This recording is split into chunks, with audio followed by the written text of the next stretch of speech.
Okay, I am starting the stream. Oh, you know what? It's first off, it's hot in here, and I think I'm getting good levels. I'm not sure. I'm gonna turn down my in-game audio for you guys, and hopefully my mic won't pick up too much of the little bit of audio I can hear coming out of the headphones over here behind the mic. So that's what I'm hoping it does. Behind the mic. So I am going to just real quickly turn on the live stream.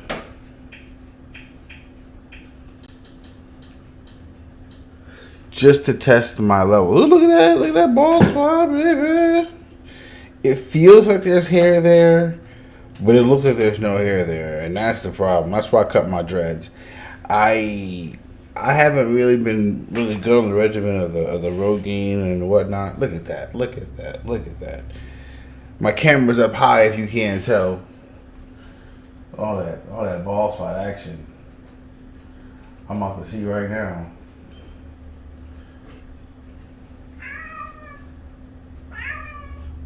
Man, you have food and water and the freshest litter box in the world. So, water. Yup. And the freshest litter box in the world. Yup. So that's it. You gonna shut the fuck up. All right. Ooh, I'm turning the air on real quick. I got coffee brewing. I got water. I got to turn the controller back on. I have, let's see here. For now, I think I can just jump into it. Oh, but I got to start recording because I have been recording all of my gameplay footage. But you know what though? Not gonna record this because for the gameplay footage, I don't have. Okay, hold on. Let me see if that's coming up. If y'all can hear that.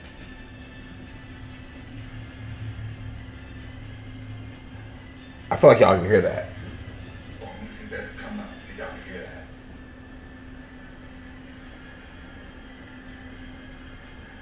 I feel like y'all can hear that.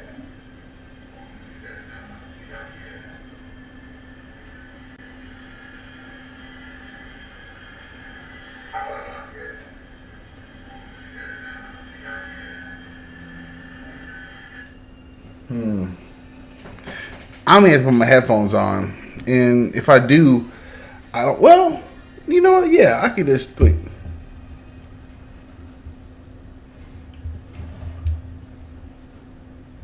I just don't want my ears to ring, you know. Let's see. I think I have a character just for live streaming. I thought I did. Oh, I think it's this guy right here. I think this is it. I think it's Ward. I think I made Ward just for live streaming.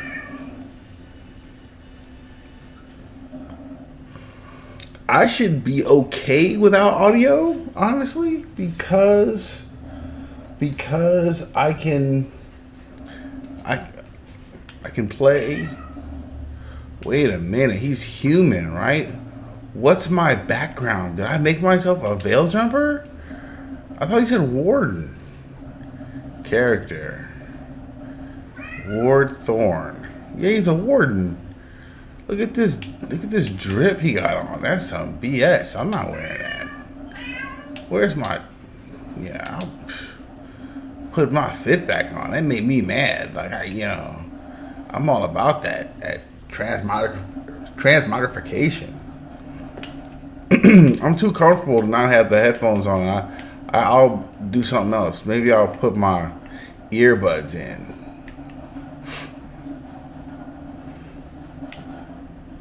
Y'all hear my coffee going?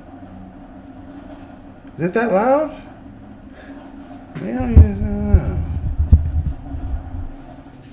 Let's go.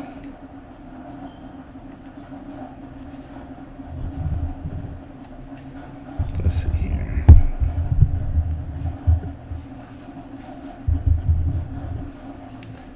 Bye, bye, bye, bye, bye. Okay, let's try that. Let's turn up a little bit. And maybe... Okay. Alright. We're just going to get into it. And if the audio is bothering anybody, just let me know.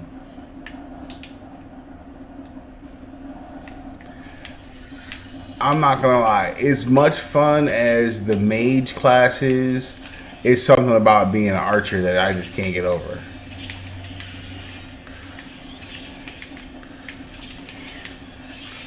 Ooh, I thought I was out of range.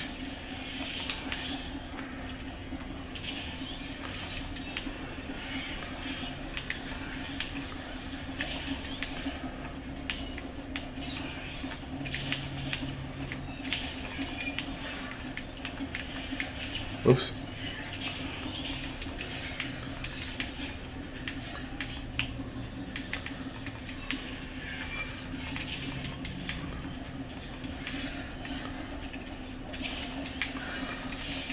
Ooh, move.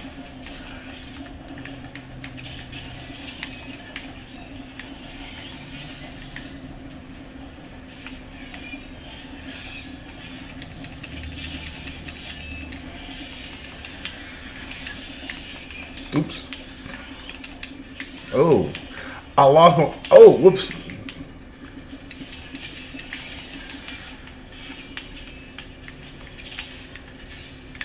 Ah.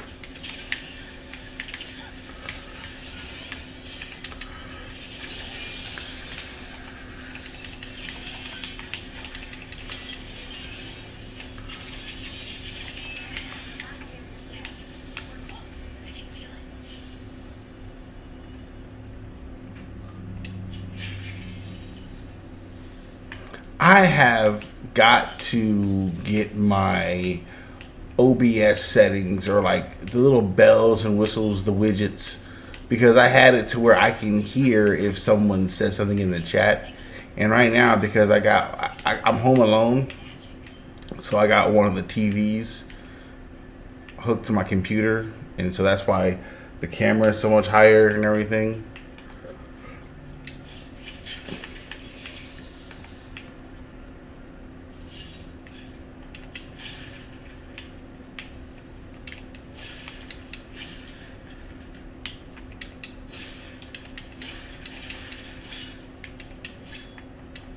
Really? Just that one stubborn piece of wood there.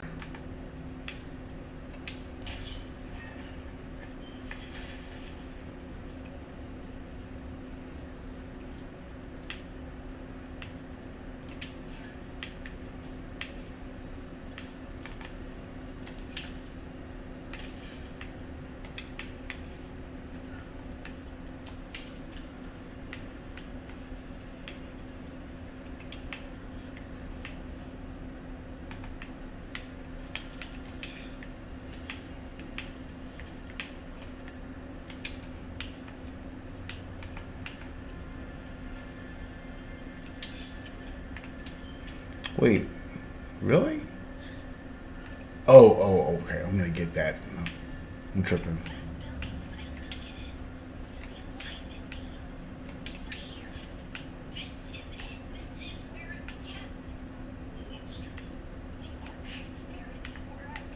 I can't tell if I'm picking it up or not.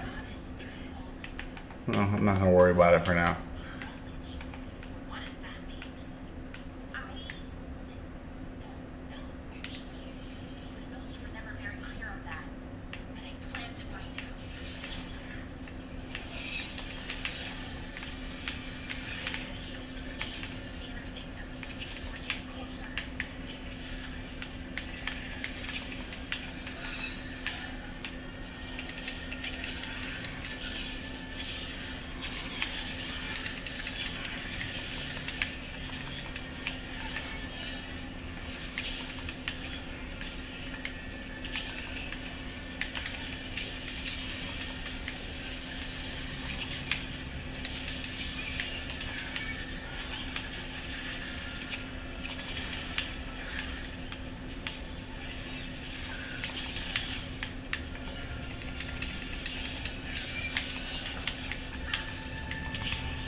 Oh yeah, it's just I haven't taught her anything yet.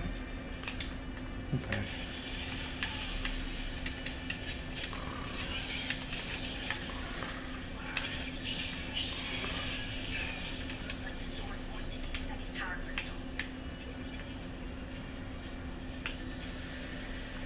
Oh, I'm hurt. I'm like, what's a water ball in the way? What's going on here? Let's see here.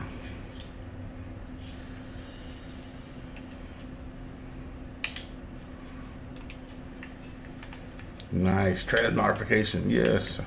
I got my weapons done, at least. I'm not a big fan of the giant bows. I'm not a fan. I mean, I'm not a fan. Like, I'm trying to, like, rationalize. I see, like, I know, I forgot to turn the air on. It's hot in here. The Monster Hunter, I get it, but I think it's, I don't know how I feel about flipping and diving and all that stuff. And the bow is bigger than me. Like, the bow itself is bigger than me. That's a bit much. I don't know how I feel about that. I think I love options. Give me options. And I like your game. But, you know, within a certain, like, realm of reason. Like, I see Path of Exile looks completely incredibly customizable, but I don't want to play the game that Path of Exile is. I get all the cool things, and I really hope it's an awesome game, but I'm not playing that. I'm not playing Diablo, though, you know what I mean? I'm not in the target audience. I'm fickle. That's what it is. I'm fickle. I'm of no use to sell things to. There it is.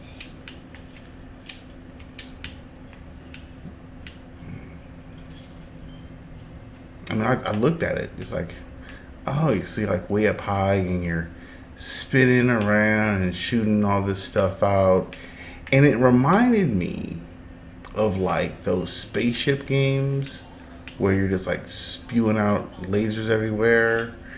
And, like, how that would have my interest in the arcade for maybe a quarter. And I just don't want to do that. I don't want to. You know, all the customization seems cool, but make it play like this. It's so cheap. Or it just do what you do and, like, have million people, like, love your game, and I'm just not one of them. You know, it's all good.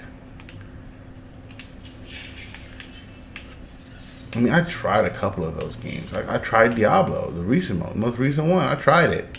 I made, like, an archer dude, and I'm like, no. I didn't really, I mean, I played Gauntlet when it first came out. I played OG Gauntlet. I'm not doing that again. I'm not doing that more. Nope.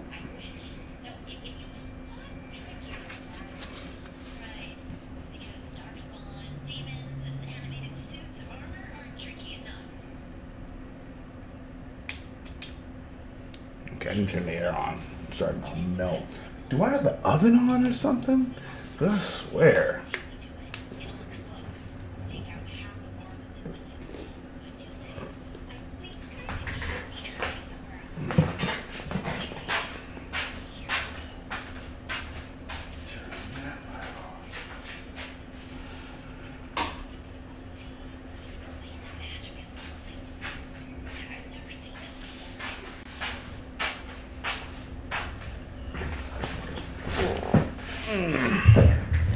Yeah.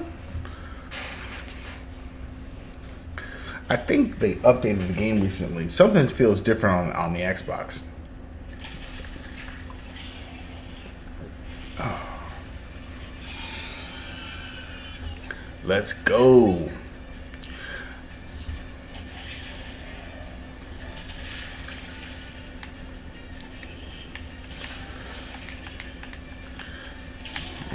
Big boy.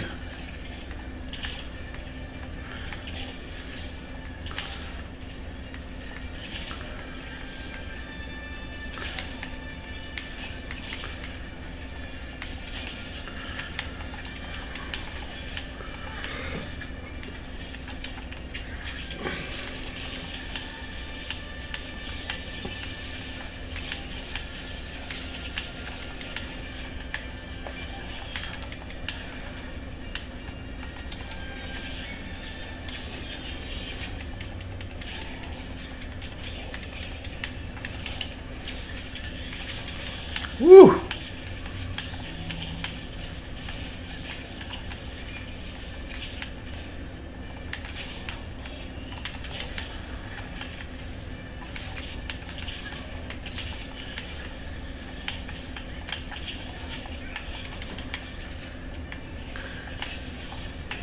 I thought I blocked it early, did.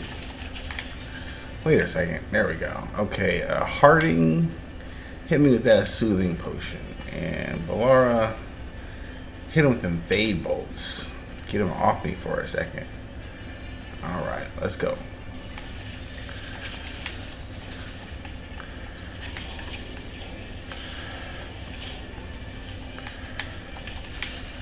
Damn, he fucking tried to smash the crap out of Harding. Ooh!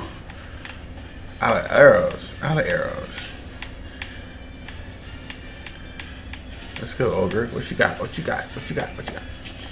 Bitch.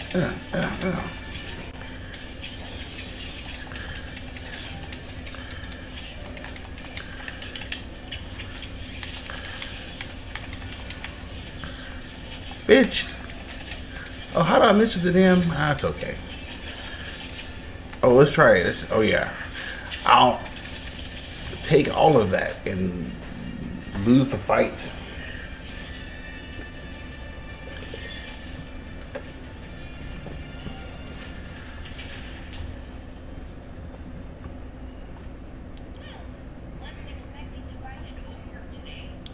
But you did, though.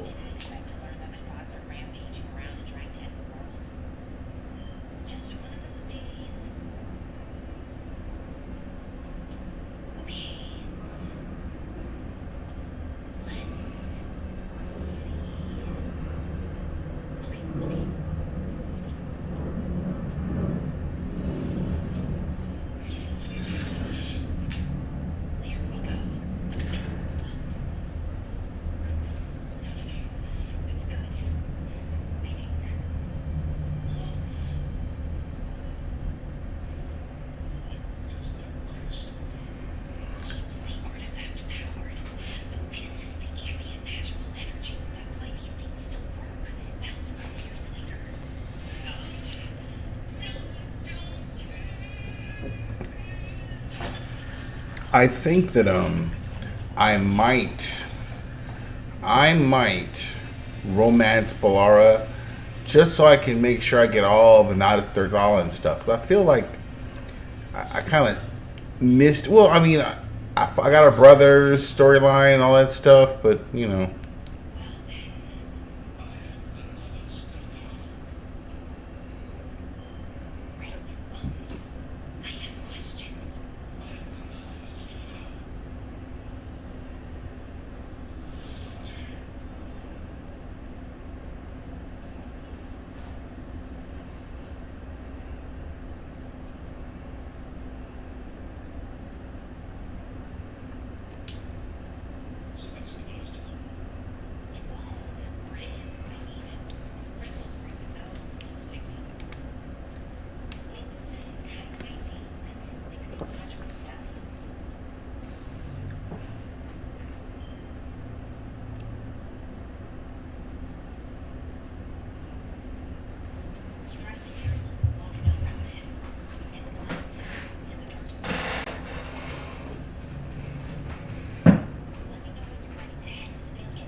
I want to be a mage that can use a bow and arrow like Balara. They are good for that. They did it with Varric. They introduced Bianca, and now you can't have a crossbow. They are good for that. Just they introduce something awesome, and then you can't beat it. So I gotta wait till next game, maybe. I mean, in the case of Varric, never. I still can't use a crossbow. I'm still waiting for a crossbow to come back. People complain about the first Dragon Age game, but no one complains about not being able to use a crossbow. I want a crossbow, damn it. I want a crossbow. I believe I said it more than once. Crossbow.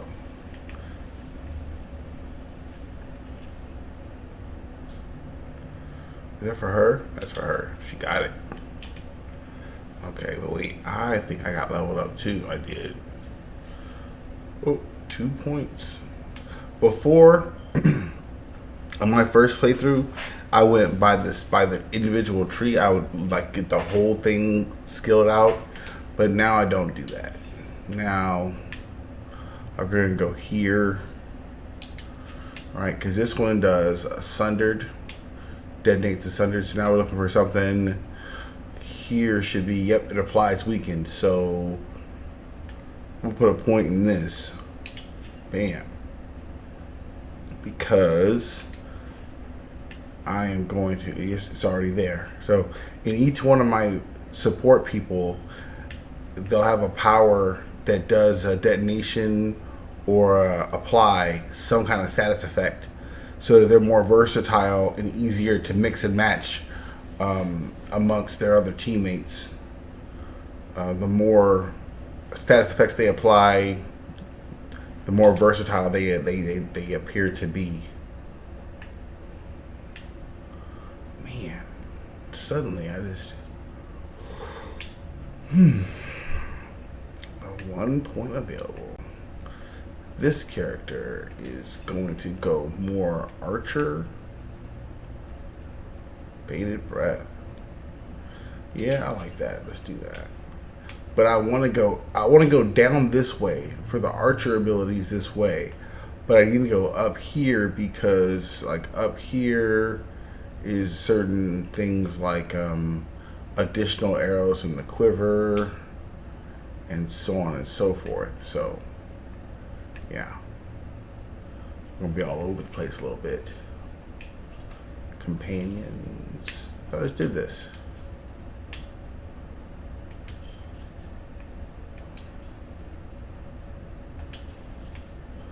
There we go.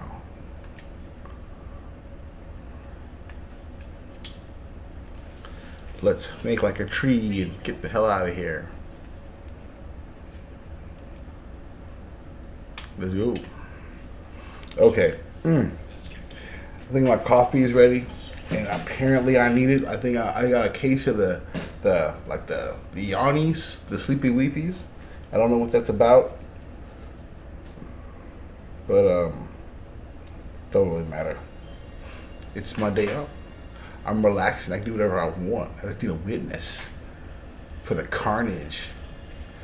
I'm probably gonna jump back on Helldivers. I'm trying to decide if I want to try and just play with pickup groups with my car running around there. I don't know how that's gonna go, man. I don't.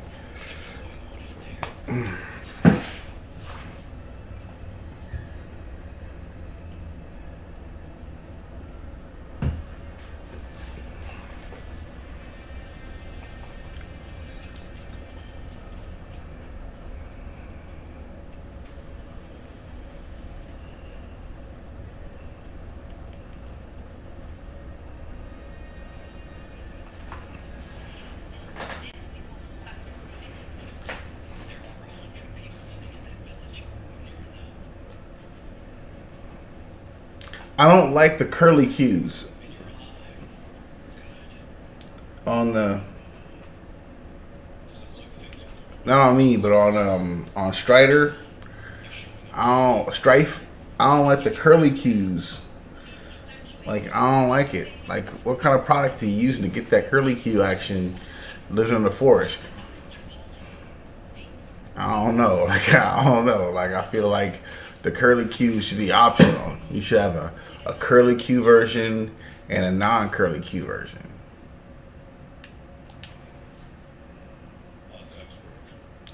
I got a theory from playing on Xbox last night that I don't know.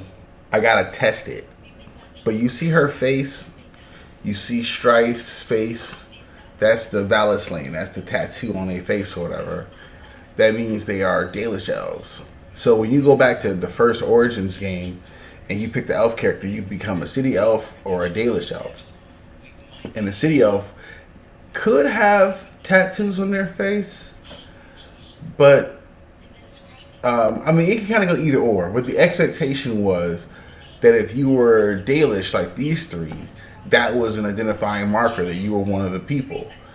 And if you were a city elf, you didn't have the Valis lane. Now you find a whole bunch of stuff about that with the that facial marking. And to me, it looks more like hentai, but they say it's a tattoo, it's permanent.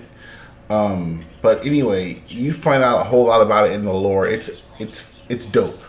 It makes the first game complex on a level that's hard to put into words.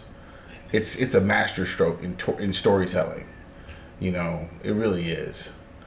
But okay, so I was listening to somebody review the game, and they were saying that when you play as an elf, it doesn't seem to really matter like that you're an elf in terms of how you respond to the cultural significance of the bad guys and who they are. And I was like, that's kind of a fair point. In dialogue, I kind of did feel that way. However, every elf character I've made to that point had no Valisslane. Like, my characters in my head canon were former slaves of Tevinter. So like I have an elf who is from the shadow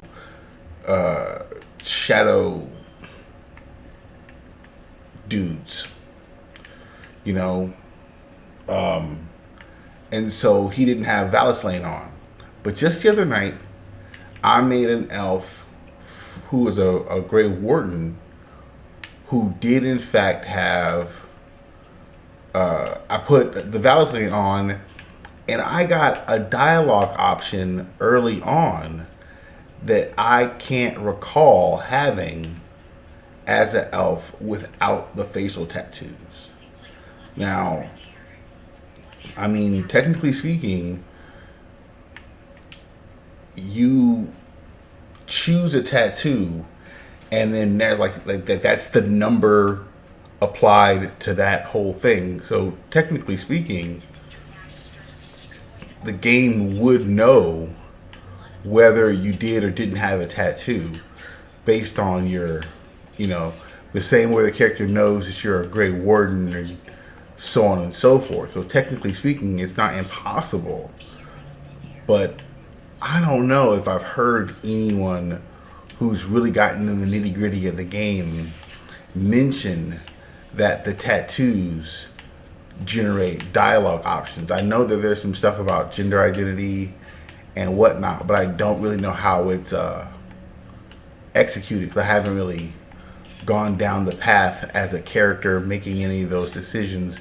I've only tried my best to like counsel Tosh, you know. So I am curious.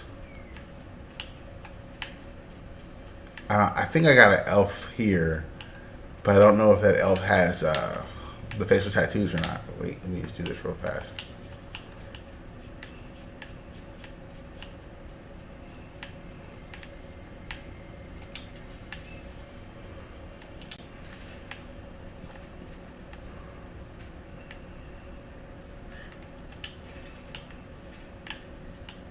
What's that? Huh. Don't want to forget that later.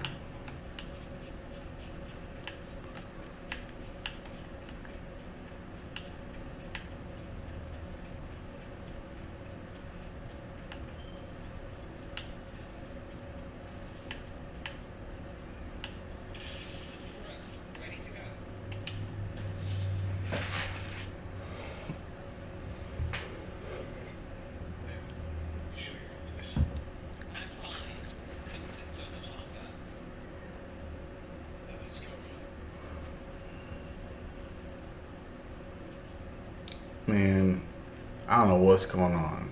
It's been storming, thundering, and lightning, and all kind of get up, but it is warm right now. It's warm. That's what might be why I'm so drowsy all of a sudden. All comfortable. I put a shirt on because this camera is so far back. I had all the fucking jumblers out. Like, it was real bad. Like, I need a OnlyFans for all the cleavage and nipple I was showing, boy. It's terrible.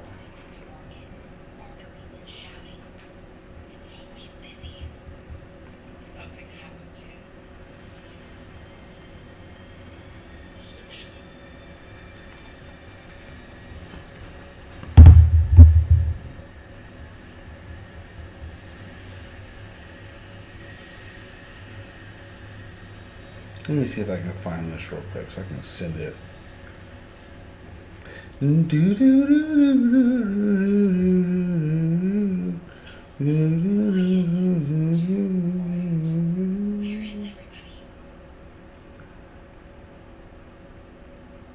That is not me.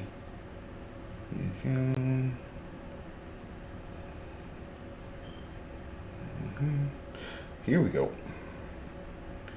Alright, so now I'm going to share. And I'm going to share it via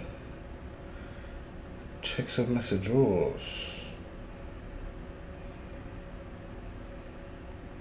This one. Yep. There it is. And that's really it.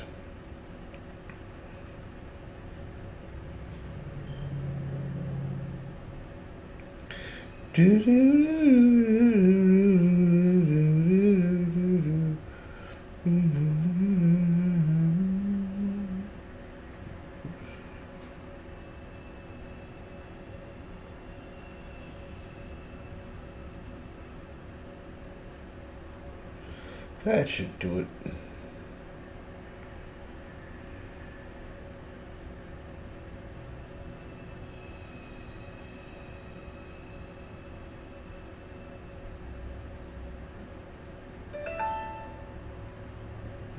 All right.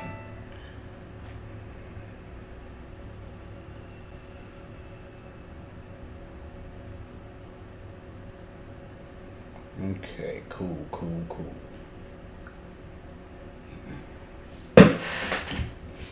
What were we doing? Oh yeah, Demeta's crossing. They're on cross with Demeta. All right, let's go in here. It's market day. People should be out selling eggs and buying bread, but everything's just abandoned. They barricaded the main entrance into town. I've also been playing that Blade and Sorcery, and that Blade and Sorcery is ridiculous. I even got a character who's basically kitted out like this character. A sword, a short sword, bow and arrow. Difference is I have electricity powers, and I can like electrify my arrow, so when I fire, I don't miss. Man.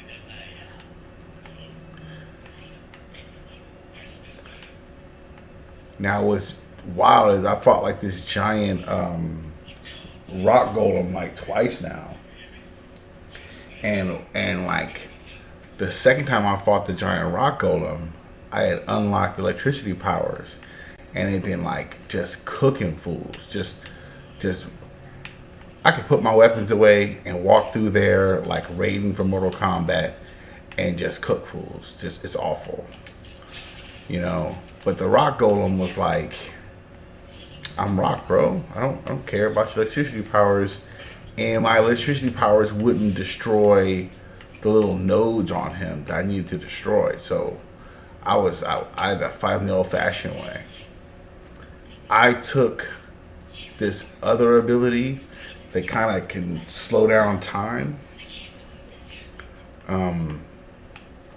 So I should be able to use that when I go in and fight the rock monster again. And it looks like there's a loop to where I'm fighting the rock monster each time I want another crystal. And also, I think I can get another electricity crystal, so I can like get even more electricity powers. I think I'm not quite clear on how that works. I'm gonna try, now that I got the slow down time, I'm going to try and get electricity crystal to see if it unlocks more powers.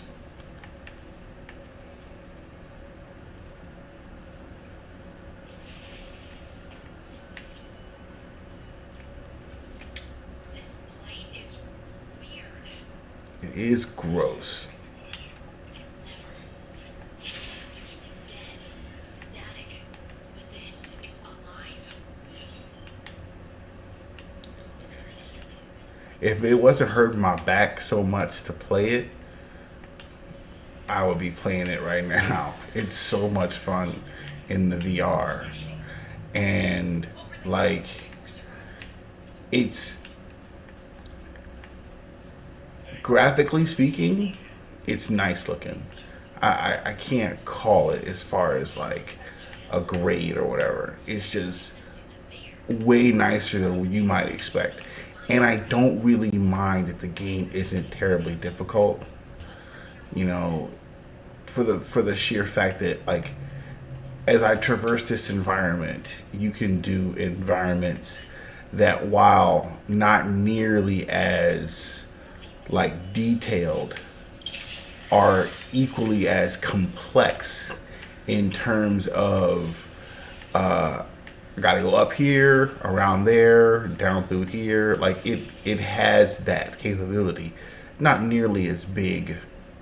And there's some, if you ever played Burning Rangers on Sega Saturn, that's kind of like how it feels. You know where you are, but this time this door is open, so you can go this way. And so it's not as big as any of the environments you'd see in the game like this.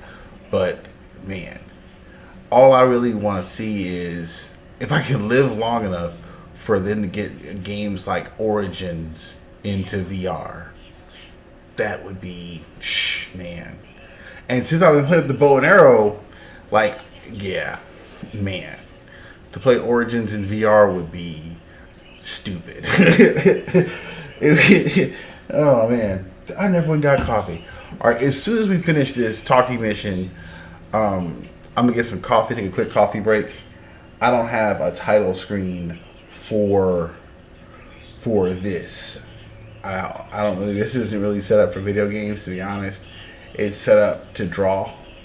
So I'm just gonna like just go turn the air up again and get some coffee, maybe something cold to drink, and figure out what I'm gonna do for dinner.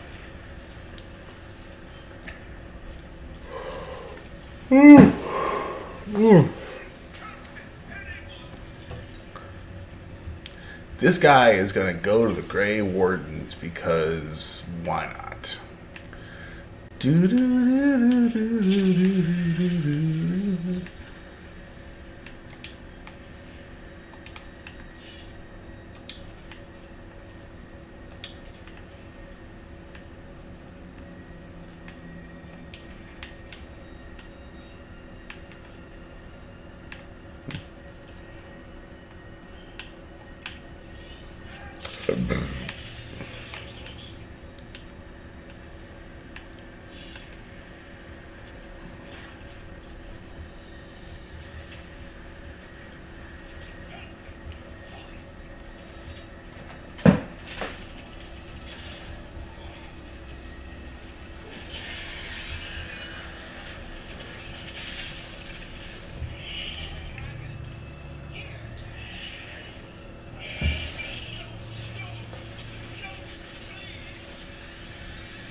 I kind of want to play some City Skylines. I was messing with it the other day for a little bit. It's been a long time actually since I played, but I don't think I've ever actually streamed that.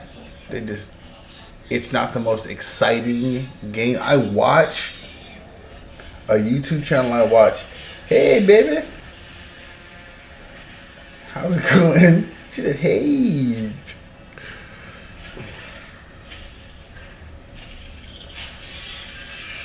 I don't know. It is hot in here. I don't know what is going on. I'm starting to warm up. I'm about to get up in a second and turn the air up or down or something.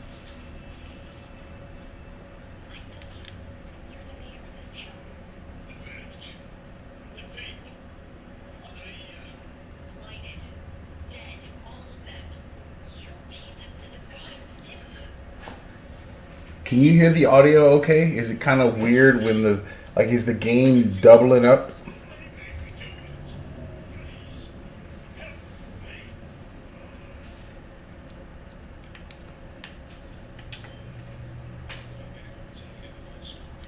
I want the full story.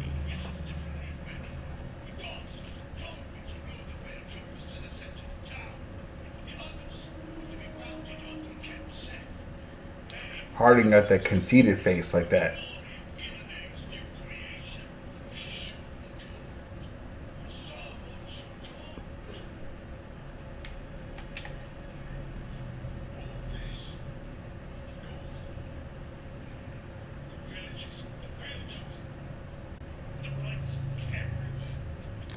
I saw something cool. Okay, cool. Thank you. Awesome, baby. I saw something cool that she originally, her original design during Morrison was to be Calpurnia. That seemed like it had so many spoilers though, like to know how it all shook out. I kind of wish that they decided that that happened kind of like off panel, that all of that stuff took place somehow. That would have been cool.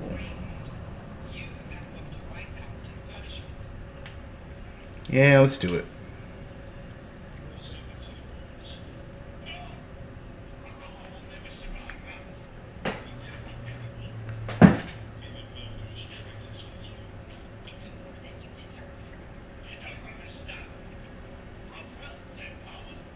That is nasty. That is nasty grossness. Like I feel okay. Oh, awesome.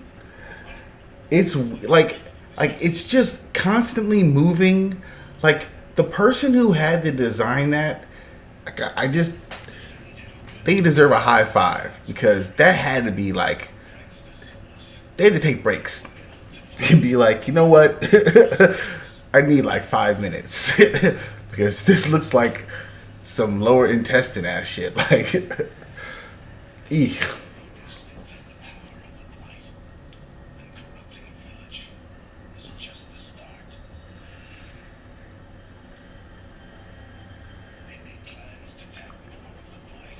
Oh, okay. I am going to get something, some fresh coffee, and maybe another bottle of water. Babe, we're gonna have to get some more water when you get back home. Cause I'm going. Oh, is it invisible? The water's invisible. It's invisible. That's dope. It's like I'm drinking the John Cena brand water. All right.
All right.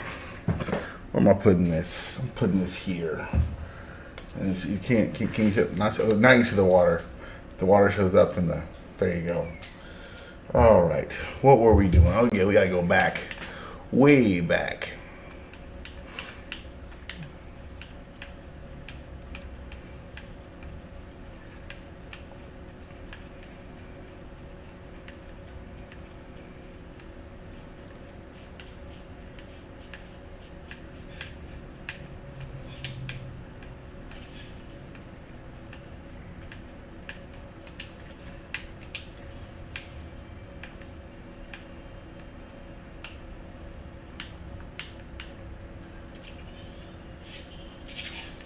Nice.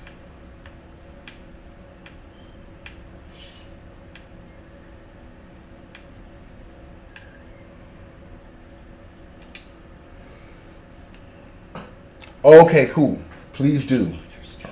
I'm gonna be playing this until I get tired and fall asleep, and then I'll sleep. I gotta turn that on. It's gotta be something I can do, like an audio setting, so it'll make a ringle dingle single sound, so I can hear it. That's okay. It's okay.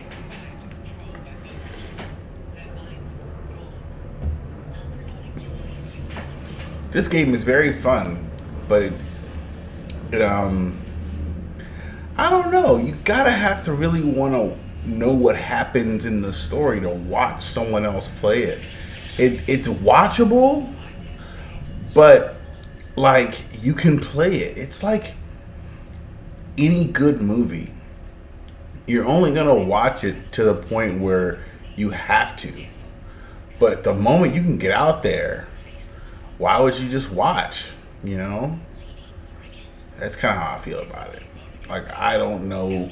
Well, for me, I didn't watch anyone else stream this game for spoiler reasons in those first few weeks. I didn't, I wanted to experience a lot of everything firsthand myself. So I didn't watch any live streams or watch any reviews. It's not like, you know what I mean? I get that. Now, I might put on someone else's live stream if I caught it at the right time. But the only other person I saw who I follow on YouTube who was live streaming like that was during the time where I didn't want anything spoiled.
Ancient and powerful.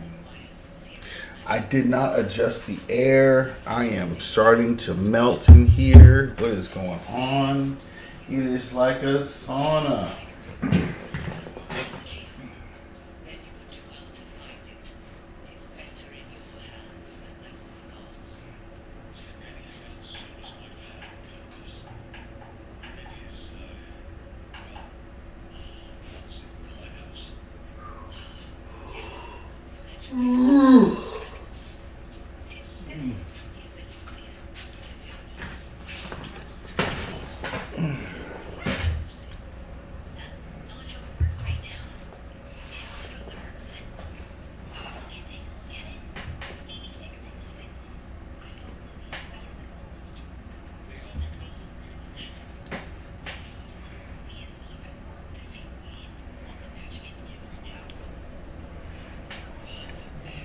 Balaris, that freaking bow is hard, dude. I'm so mad you can't be a bow and arrow mage. Whatever it takes, my favorite answer here. Whatever it takes.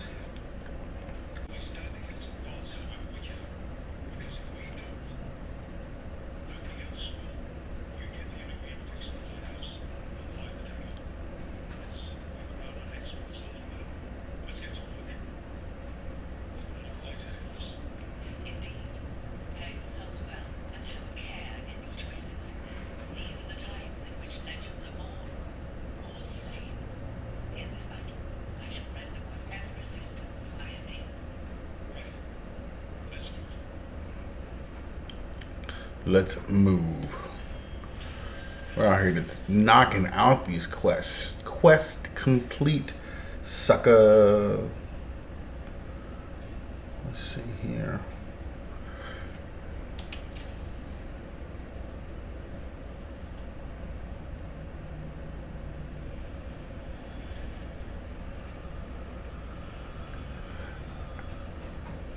Because I haven't really live streamed my Veilguard stuff, I only have a few like half baked theories. Nothing good. Nothing good. I leave it to the YouTubers for the good stuff. I do think that there's more to Varric in the lighthouse. I think that's Solus. I think that if, damn it, I can't remember now. All right, so we wake up. Yeah, that's Solus. Like, because Varric ventures out, and he's in a couple of the conversations, and he's not really there. That's Solus, and what I mean by that is that's how Solus knows stuff and how Varric knows stuff. I don't know. It's a half baked theory. It's probably not really there. No. Let's see here. This is a great. A lot of the weapons, a lot of the abilities for the archer do remind me of Mass Effect in the best ways, because Mass Effect had some seriously hardcore biotic attacks, especially like Singularity and stuff like that. Man, talk about effing people up.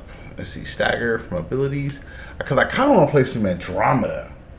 I saw this Instagram. I followed the Instagram page. It's like spatial stuff, and it showed like what the Andromeda galaxy would look like if it was just bright enough to be seen from the naked eye. Because it's big. It's just not. It doesn't give off enough light to see it at the distance. But if you could see it, just kind of sitting in, oh man, ridiculous. Maybe we want to play Andromeda, which, is an awesome game. All right, we'll go here, because I do want to get this. And then I'll come back up here for stuff like this, because this is going to be important. Actually, this is more important. Get that now. Let's refund that. I'm sorry. We're going to refund this, and we're going to get this now. Because I want this, and then I want to go up here, because there's a couple of abilities. Like, okay, so there's this ability, which I don't really use as much as I ought to, Explode Arrow. There's some variations on Explode Arrow. So your next one is like, is it here? No, maybe it's here. Leaping Shot, yeah. So right trigger and B, and then the last one, right trigger and Y, is it here? No, it's like over here. It's here. Yep, Fan of Arrows. So those are the three right trigger and B attacks I want to eventually get, which makes me venture up here. This is a very useful ability, Pilfer. So yeah, I think that's what I might end up doing. Explosive Shot. I haven't tried that. I don't know. We'll see. The character I beat the game with was a Grey Warden Crow. All right.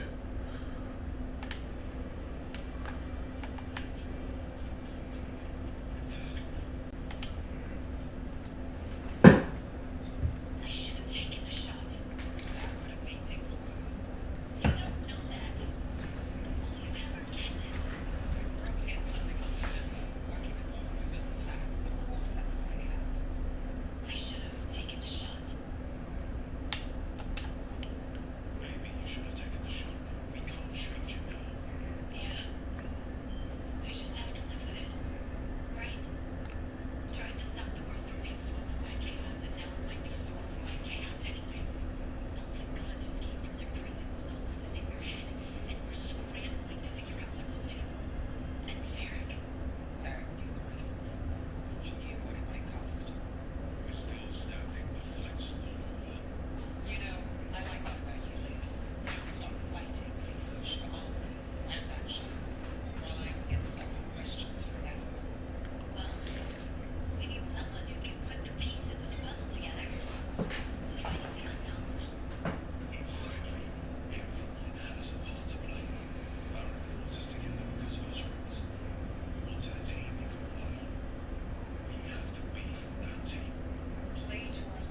That is a big dark spawn. He's from Raz.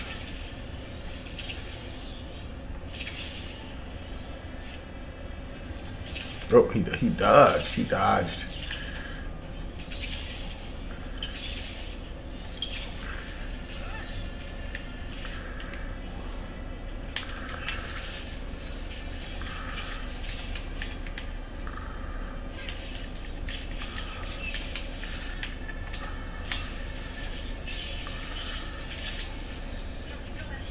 Let's get this gate open.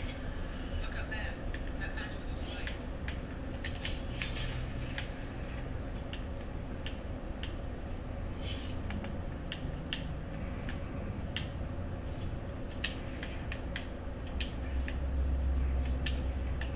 That skeleton might be bigger than it's supposed to be. Like, I'm looking at my head, right? Like, there's my head. That's a big ass fucking skeleton. Like I'm trying not to curse because it's Christmas. Just I'm trying not to. But that's a big skeleton. That's a big headed skeleton. Is that a dwarf? That's a big ass head. That head is like the head detective head. Like, that's a head ass head. Big ass head. I just realized that too. That head is huge. He died from overcranium syndrome.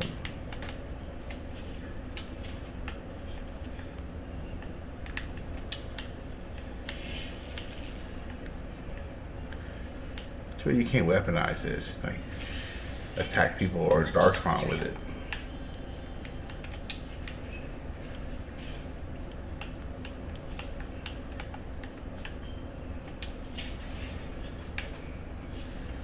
This is the dumbest looking. Oh wait, wrong button.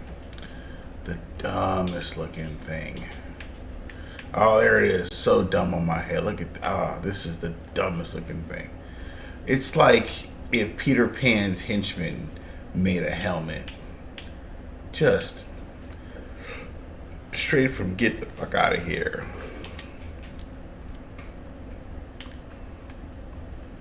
Such a dumb helmet.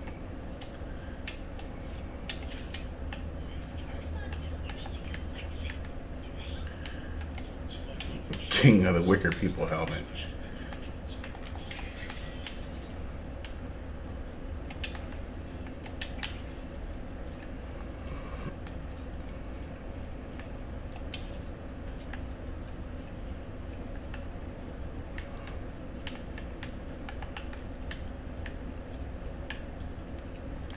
Somebody on YouTube said that the look speed, I should increase it. Not like in my comments, but they were saying like the best settings for the game. And my first thought is I agree that the look is a little rough, but the one of those things where like I feel like that it's set that way in a sense of balance. And that by speeding that up, I'm gonna find that I don't like how something else works. Like maybe combat. I don't know. Like I'm hesitant to do it, even though I do feel like it takes a while before.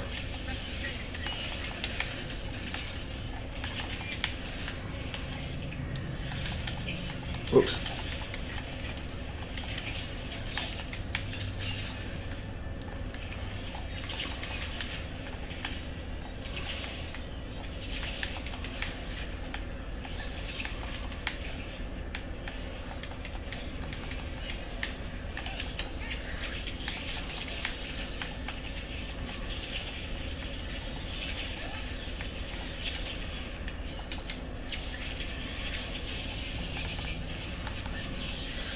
Oof.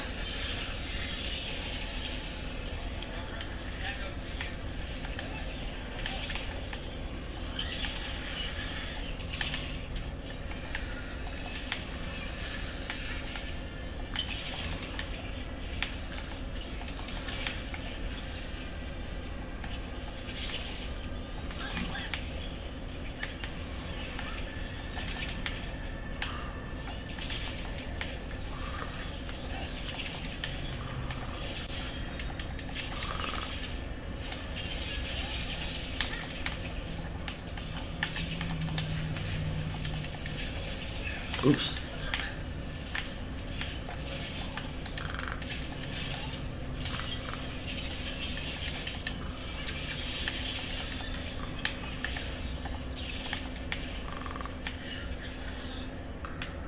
Hit me one of them things.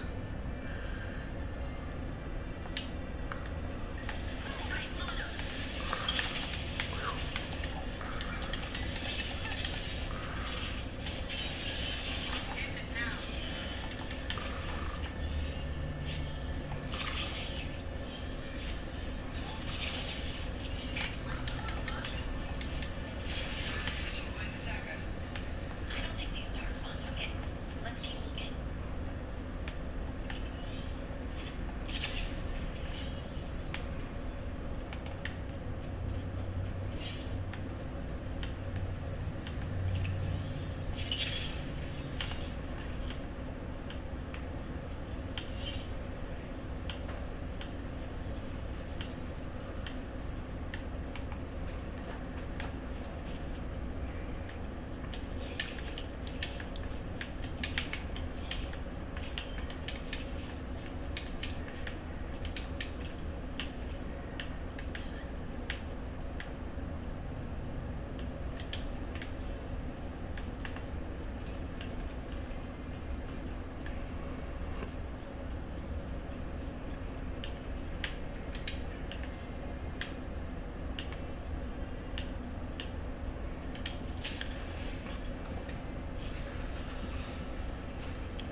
Heavy hell, huh? I don't think so. What? What do you want? See? You don't even want nothing.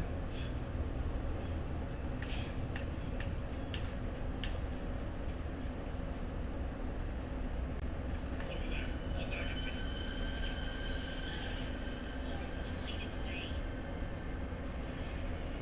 Can't get a beat on him. There we go. See? There's that jank right there. There's probably another one. It is. It's gross. Everything is so gross. Nicely done. I mean, it's gross, but you can't argue. See? See? Told you. It's gross. Fucking gross.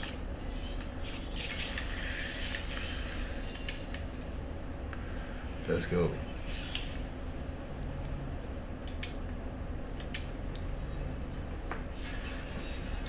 It's so gross. So gross. It's gross, baby. Ooh. There we go.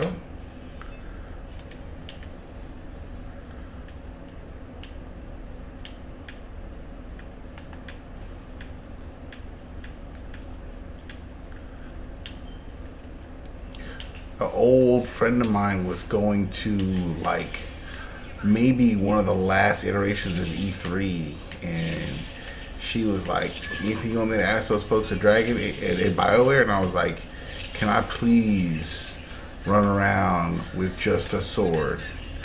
And I feel like the mage, the Spellblade, it's kind of meeting me halfway. It's not quite, you know. Ooh, that was dumb on my part. Let's see. All right, hard. You can get some of that good shit. And yeah, hit him with that.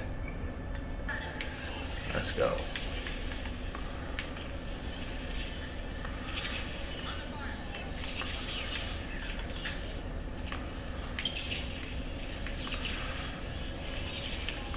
Down you go, son. One of those magical beams. There are two of these devices this time. Cause that Spellblade is dope. I mean, it's just nice to finally have a mage that can like hit somebody, you know. And it wasn't that the mage wasn't powerful at like distance or like at melee range in prior games. It's just the game didn't account for it in a way that was satisfying. So your mage has a staff that you can't like knock somebody out with the staff, even though you could totally see Dorian do it in a cutscene. You can't do it as a player, and it's mildly annoying that you still can't. I was kind of hoping that they would let you have a staff ability, you know, on the other side of the Spellblade. like for a melee attack. But no, even still, to this day, I can't. Like, hey, Merry Christmas, Mom. Hey, Merry Christmas, sweetheart. You working today? I am off today. That's why I'm live streaming video games. I am off today. I ended up logged into your Instagram. My Instagram? Yeah, well, what it is, I didn't look in originally to your Instagram. I went on Facebook to look for. What was I looking for?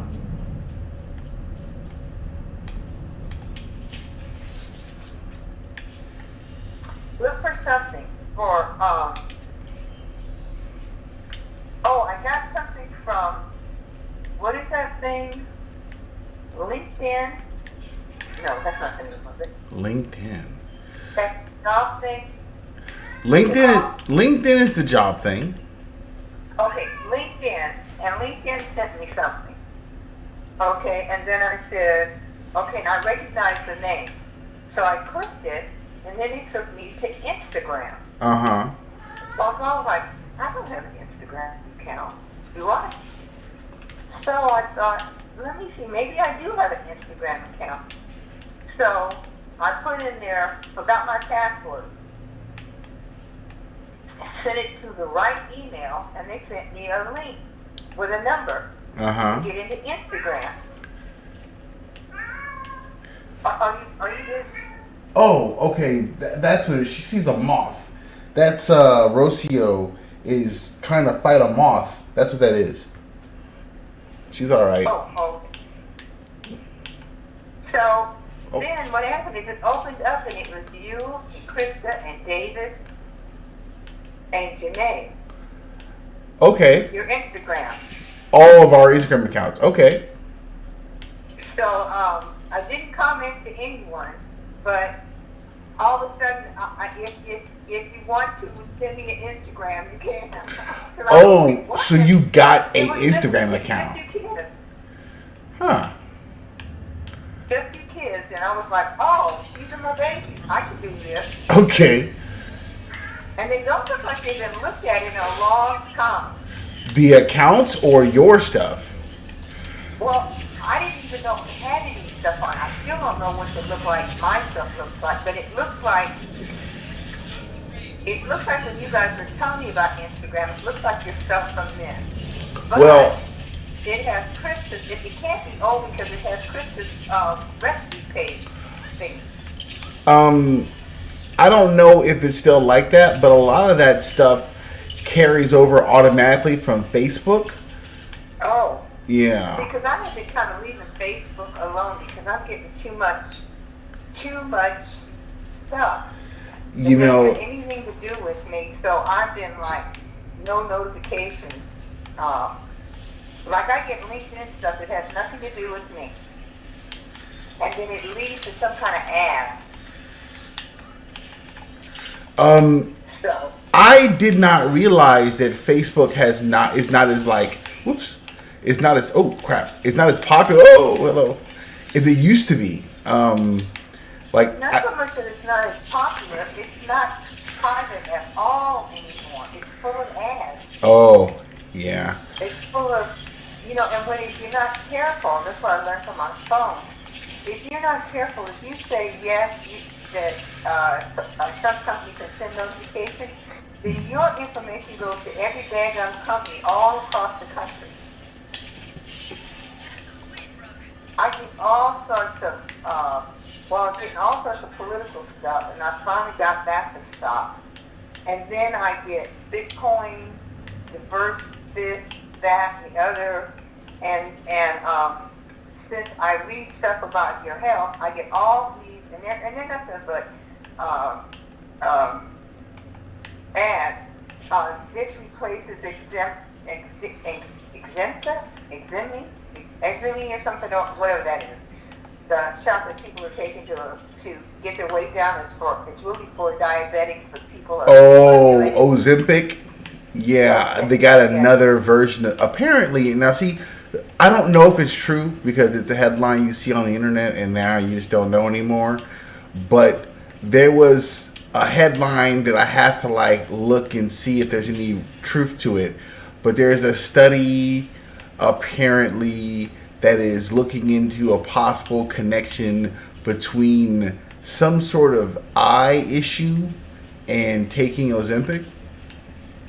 Ozempic is supposed to have some real issues. One of the things is it does set to your body over time, but it doesn't take a long time for that over time.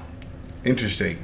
There was something about there was something in the warnings that when I heard it, I was like, okay, I can't mess with that because Dad has it's hereditary, so I can't. So there's something either a heart thing or something about Ozempic to where I just can't even bother. I'm not even Right. concerned. Like automatically disqualified from being able to take it. So I haven't even.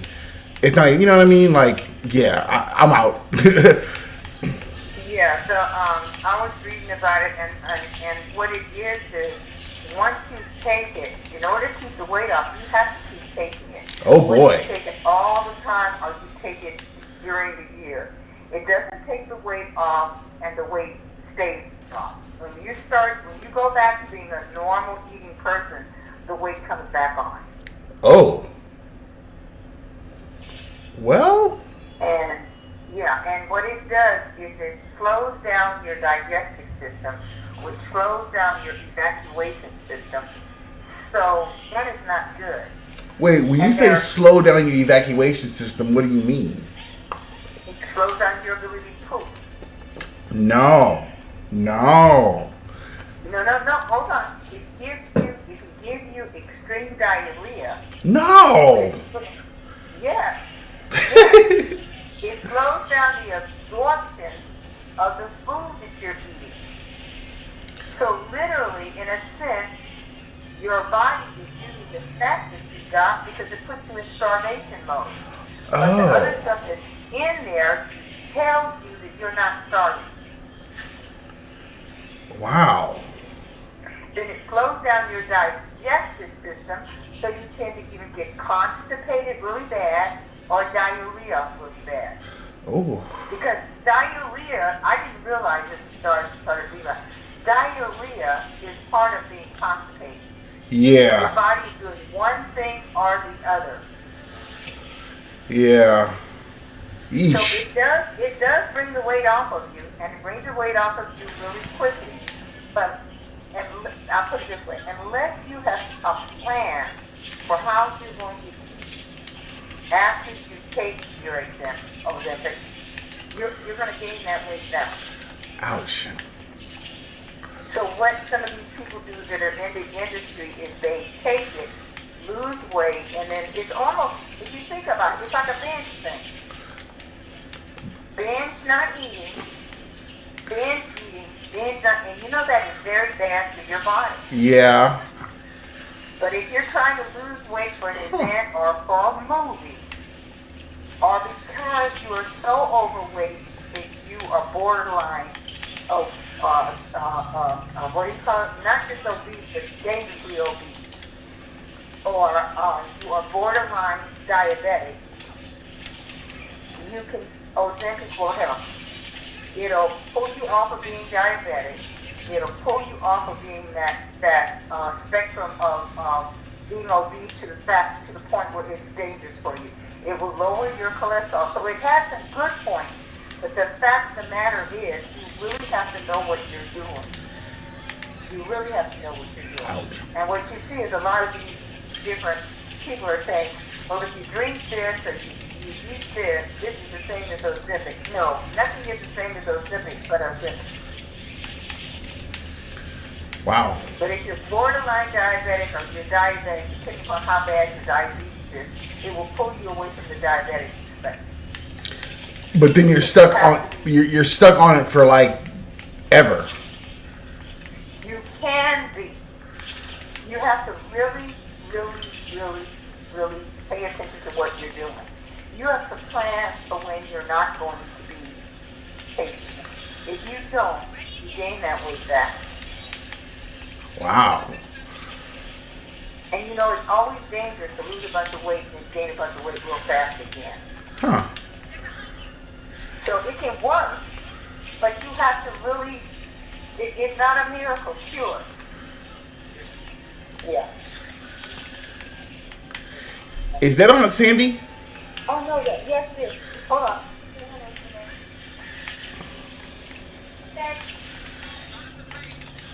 Did you hear, baby? No. Tell her. I talked to Dad earlier, and he said, "Hey." Uh-huh. He thought. Okay. Oh. Oh, yeah, because I called him and left a message. Oh, okay.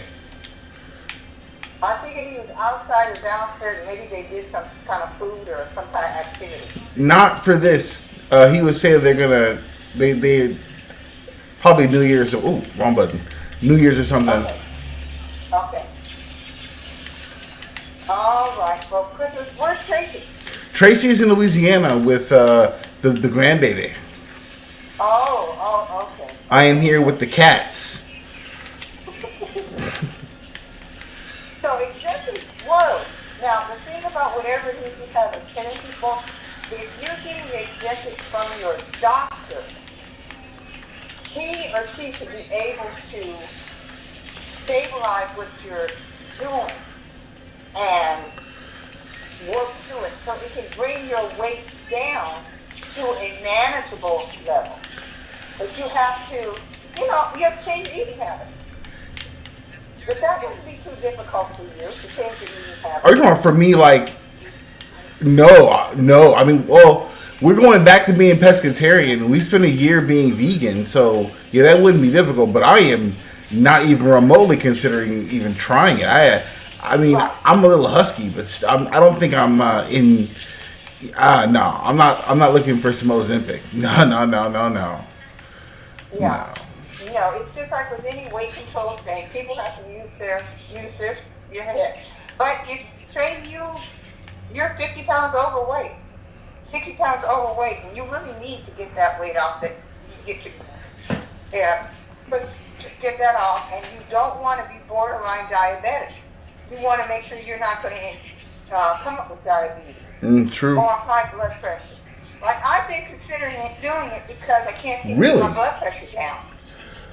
Really? Because so I just I just went to the dentist, so they just took my my blood pressure and all that, so I still have the abnormally low blood pressure. So okay, see, that you get that from me. It's not abnormal. Don't let them tell you that it's abnormally low, because that's what they did to me, and it wasn't abnormally low. It's just we have low blood pressure. Like that's why mine is such a big ass. Oh, I'm sorry. It's a big deal because I have blood pressure that doesn't make any common sense for me. Yeah, mine's always like low. They're always My surprised. has always been low. My cholesterol has always been high, and now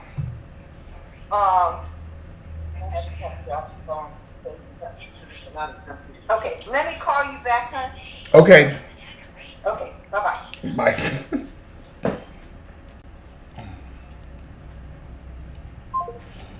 All right. That was my mom. I figured she might call. It's Christmas.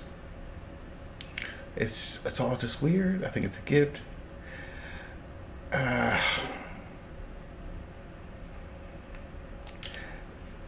Saying you don't like it is a weird response.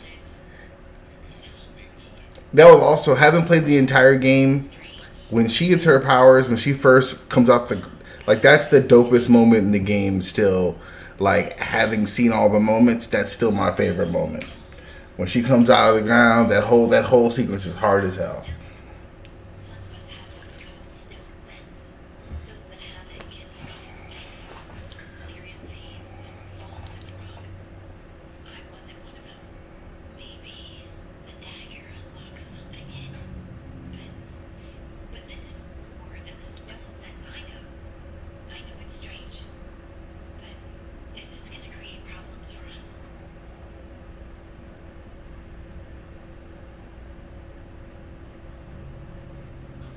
Oh crap. Still not sure who I'm gonna romance. Dang it, dang it, dang it, dang it, dang it, dang it, dang it. I think it's Balara. Alright.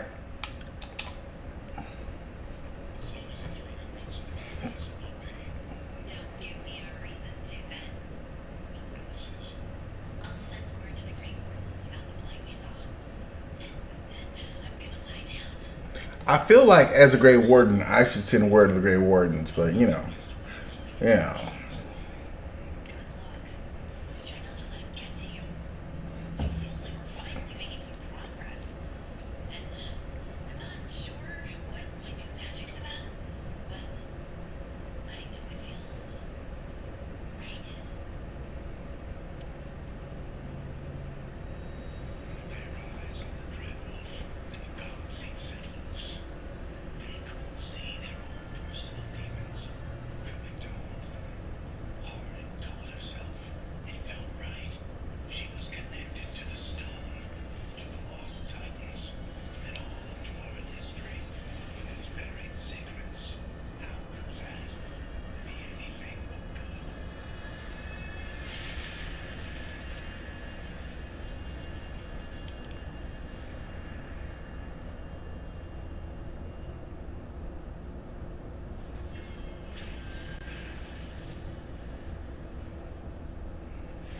The Singing Blade.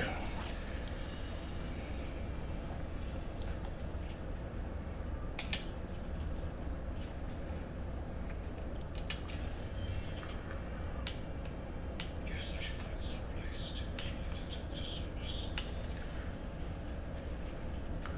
Level 6. Oh, okay, so I got both of them now. That makes sense. Alright, so let's see here.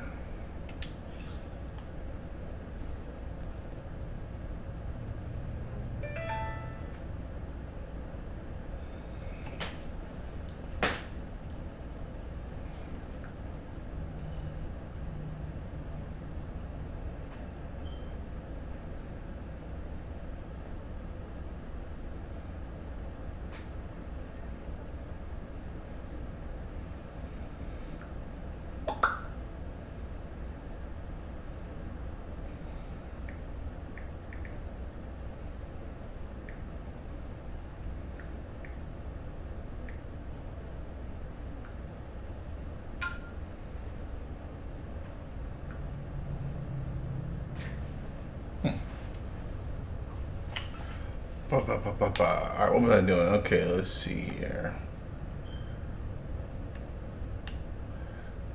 So if I shoot here, what's going on? Oh. Yes. I have one here. Can I get this now? Yes, that is very useful. Okay. Okay, we are moving along. Harding. So we're gonna do one. Get that sunder ability, noise. Now Harding, I usually when I run with her on my squad. Now, once I start recruiting more people, like a warrior, like Tosh or Davrin, Harding will, you know, get benched. Only because she's redundant. I mean, I'm already shooting arrows. And I run with Balara, it's like 3 archers. I mean, but, you know, it's not as crucial as in prior games. I could totally run with 3 archers.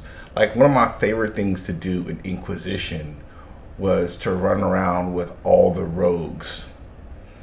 I would just teach everybody stealth, and we would disappear and run amok. Just run amok. Let's see here. Okay.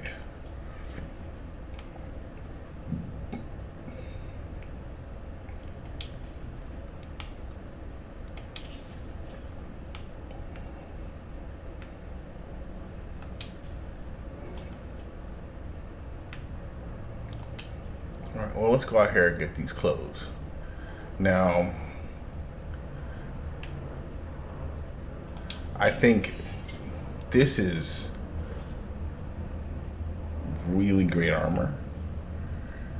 And then this is, let's see here.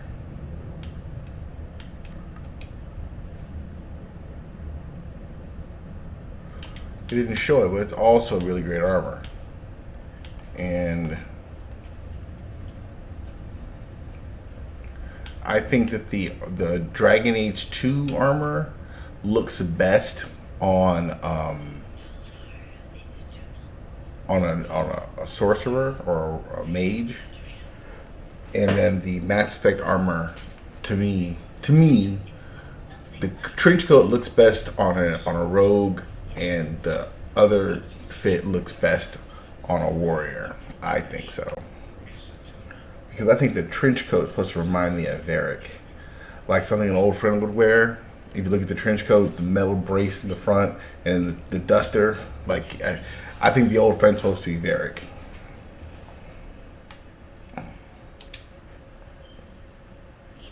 Busy, I should interrupt. No, wait, sorry. Please stay. We can talk about the stone. About is it journal? Maybe explaining it to someone else will get my Just let me get a crossbow in this piece. Why, y'all? I mean, they put a moratorium on crossbows across all Thedas. They're like, if we can't all have a Bianca, then none shall have a Bianca but one. Because crossbows just magically disappeared across the whole continent. Is the journal is the eternal hymn that encompasses all time. All spaces.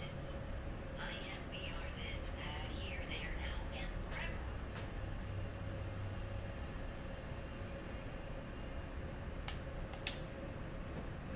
What's is not real happy. Happy? Happy's not it. Whole.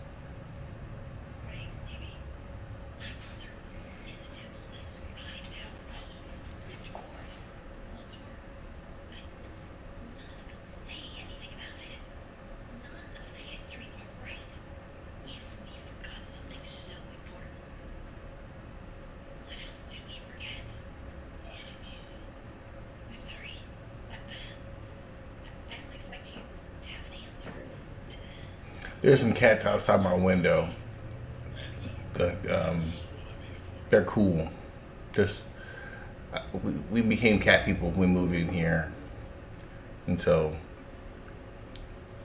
we got 3 inside, and there's 3 sitting out there right now, and they look a lot like our smallest. They do, and we adopted Rocio really nearby, so it's not impossible that they're from,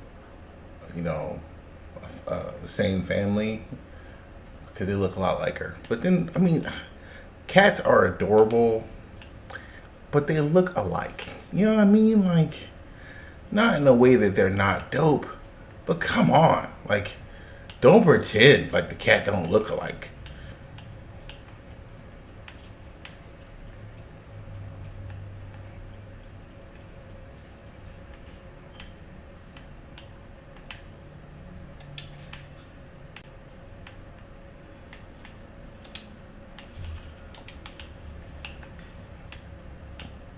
I kind of also, when it comes to this game, I do wish that we got a little more, like, catching up with certain characters.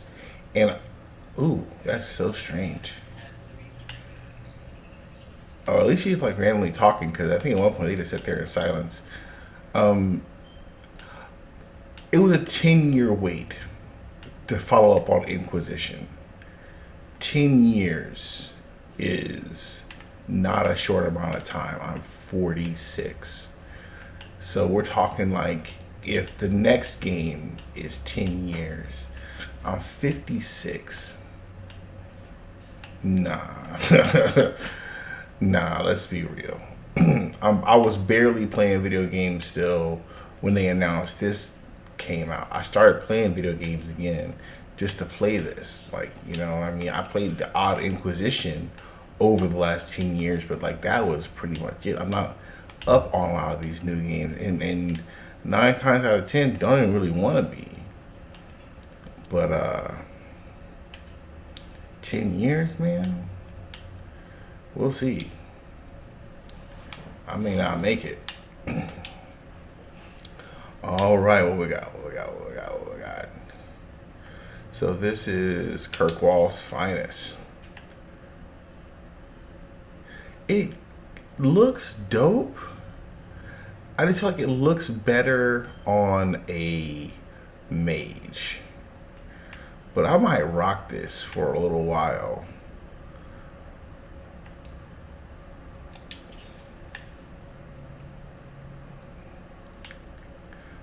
It's either that or, of course, the Duster. Oh, my favorite color is blue. Mass Effect is up there in terms of games. I might mess around and put some Mass Effect Andromeda on after I take a break. All right, we're gonna use the Duster just until I can get the fit from the Grey Wardens I like. This is what we're going to run around in. And swords. What do we got here? Proving Steel. Yeah, let's do that.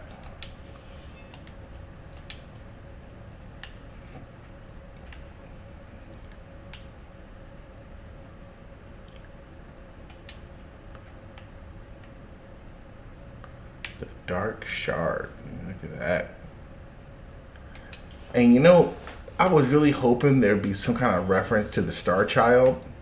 And the only reason I say that is because the game has used the release date to like nail down when time has passed. So we know that it's been this amount of years between this event and so on and so forth. You know, and only in that regard. I don't want gold. I was hoping there'd be some kind of reference to the Star Child because well, no, maybe not. Maybe he's still young. Okay, so in Dragon Age Origins, there is a cutscene that you can trigger at a certain point while you're traveling. And essentially, it's a Superman in-joke. You know, even though you can get, if you have a DLC pack, you can get a weapon from it, like the usable weapon, it's a very powerful sword, or maybe armor. I can't remember, but essentially, a meteor falls from space, and a baby is in there. Like it's totally the Superman origin. Two people, a couple find the baby. Straight Superman origin. A baby falls from space, and when you get there, they leave with the baby, and then you check the crater, and you find that oh god, unpack. Oh, this is early in the game. Shit. You find some ore, star metal. And if you have the DLC pack from I forgot what the name of the DLC pack is, but it lets you learn about Sophia Drayden, and you find out why there are no Grey Wardens in Ferelden. If you get that DLC pack, there is these brothers. The one brother is the plot hook that gets you into the story, into that story, and then one of the brothers there is a smith. And if you have the star metal ore that you find in the crater, then he will make you a star metal item. I've usually only had them make a two-handed sword, but I think you have some options, so you might be able to make something else. But for certain, you can make a two-handed sword, and it's star metal.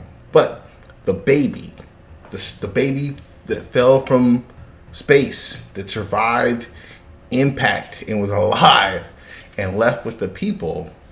Okay, so that was a certain time dragon during the 5th blight.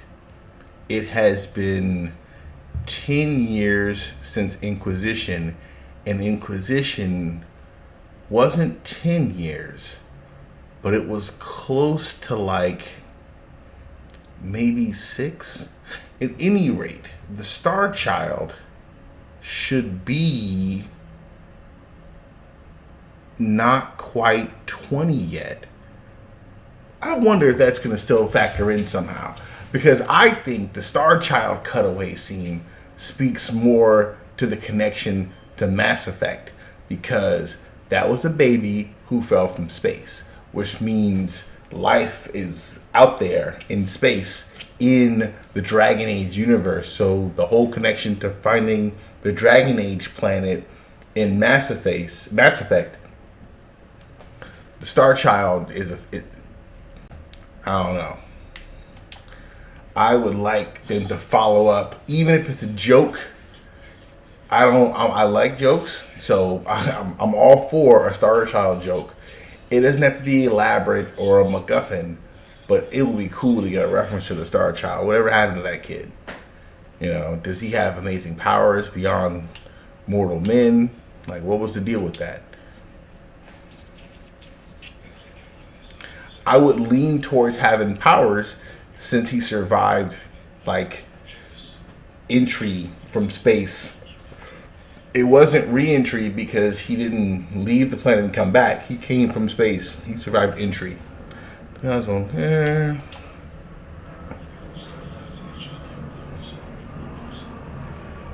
So I gotta have my second conversation with Solus.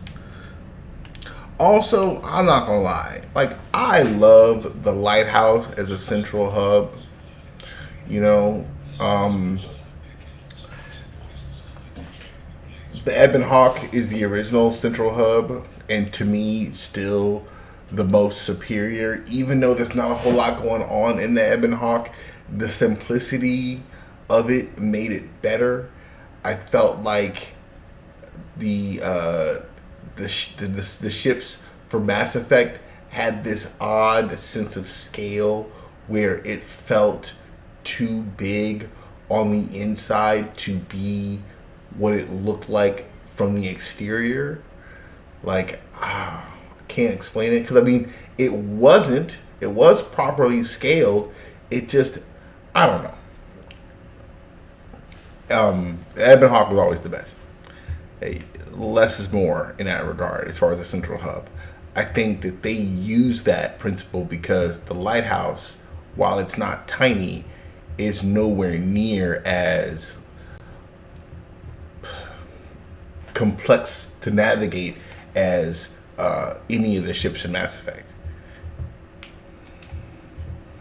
You know, you can get run around that ship. What was the ship called in Andromeda? It wasn't quite as big as the Normandy. Normandy had like 3 floors, a galley. I mean, you could do some running around the Normandy.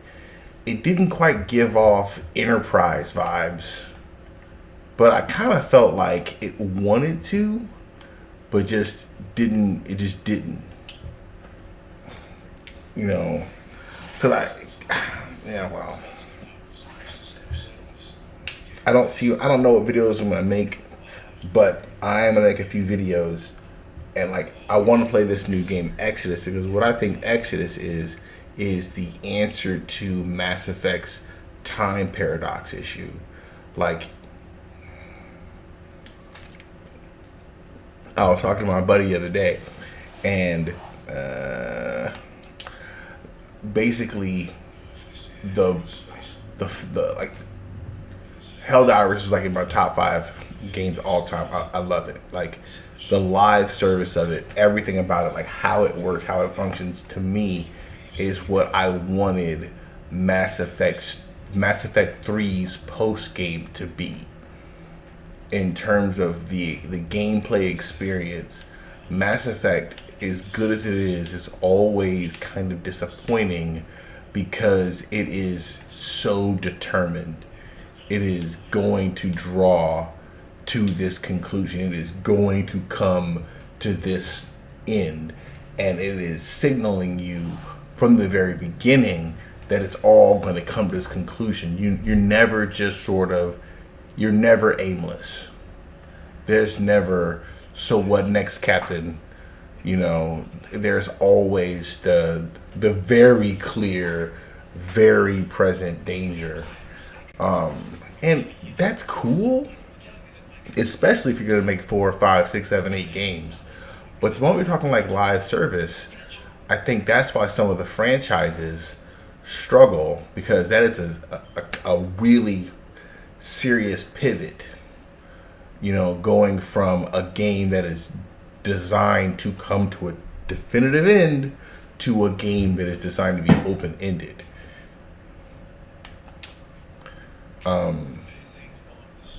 And like if you think about the war table in Andromeda and the war table in Mass Effect, and even the war table in Inquisition, even though Inquisition is still, you know, they're all very on these finite, scheduled sort of, it's all going to come to a head, you know. You're never a space cop. Whereas in Helldivers, I mean, the war could go on for centuries. The war is a war. It could go on for thousands of years for all we know.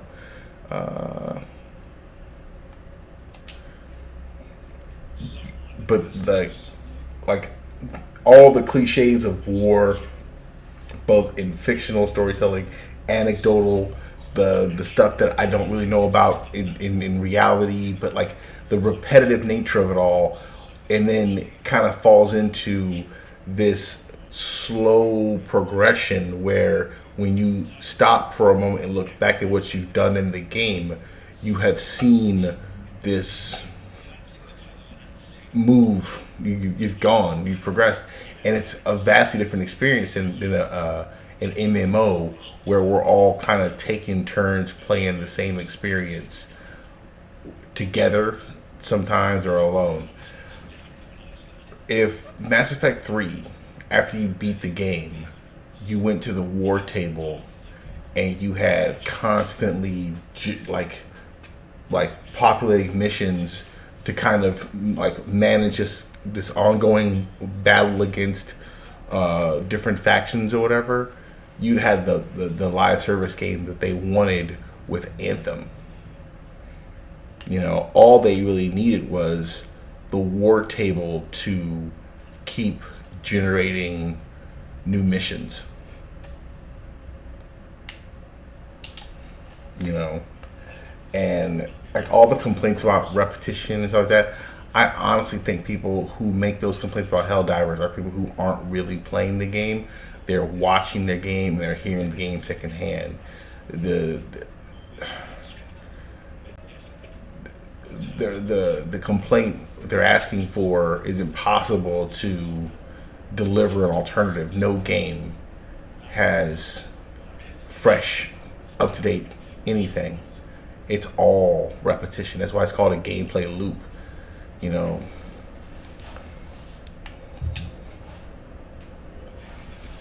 yeah, I would love it.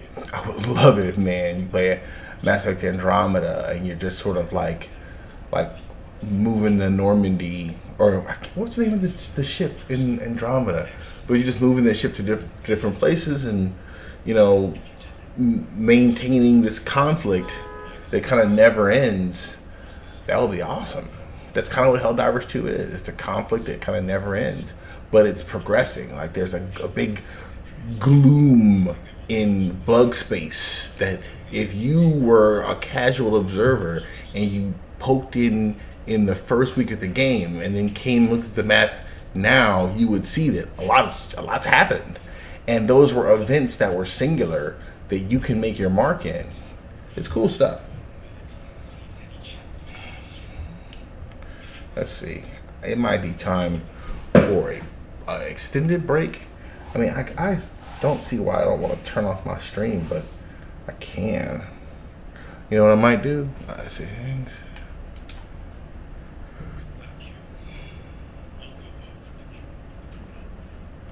I'm definitely not done playing, but I need to use the facilities.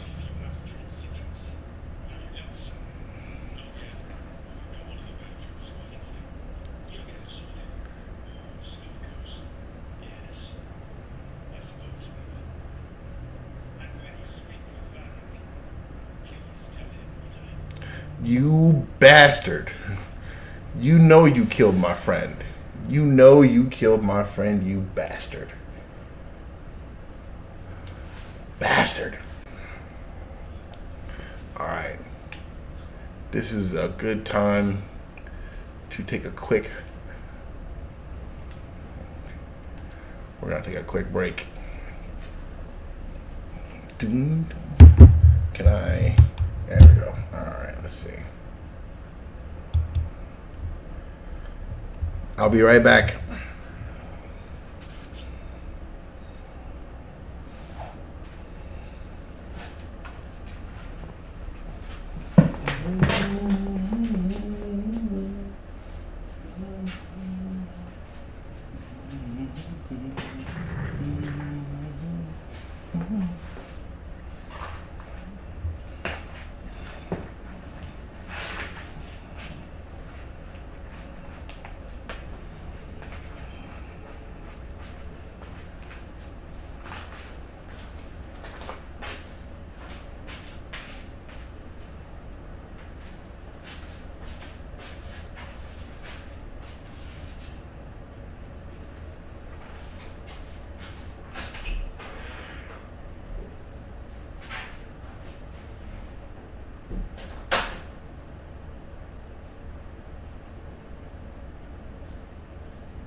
I'm back.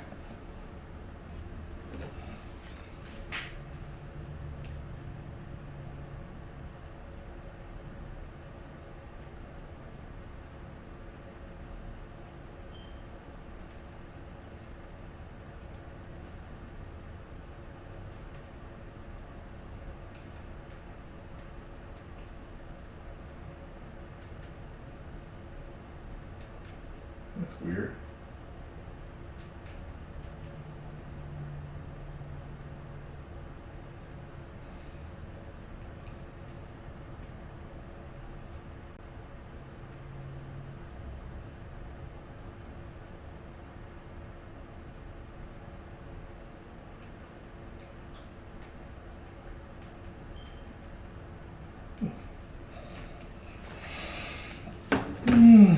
Okay, do I have everything I need? I'm one.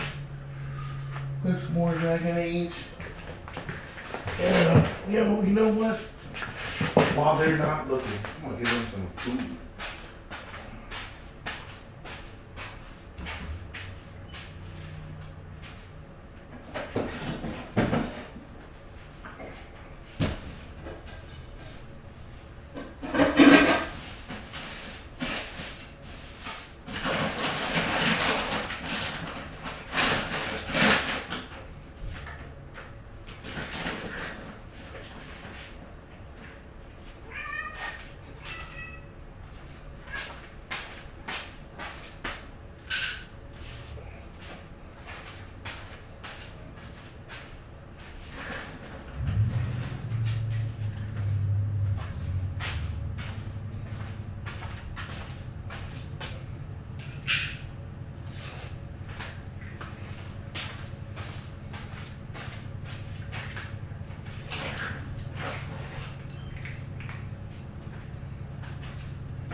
Interesting.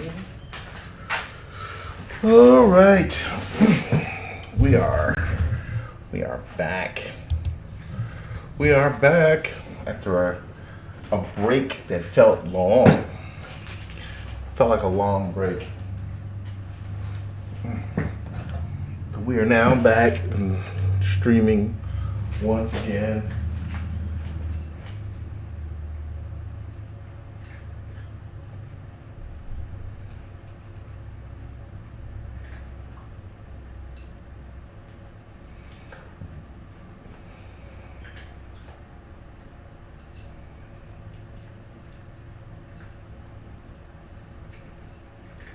All right.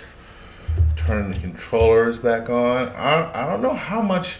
I just noticed I can see my money is up there in the top right corner. I don't know how much more I'm gonna get in before I take a break for some kind of a food situation. I'm probably gonna come back on for a little bit of Helldivers at some point. Okay, yeah, okay. Where am I? I already talked to Solus, making sure my fit's all set. What's this? Oh yeah, okay. Okay.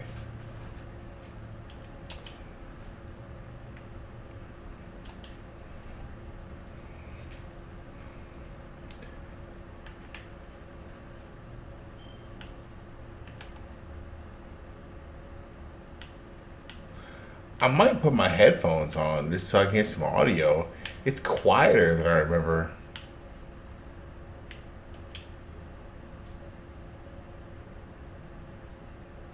Oh, I know what it is. There we go. See the letters crossing.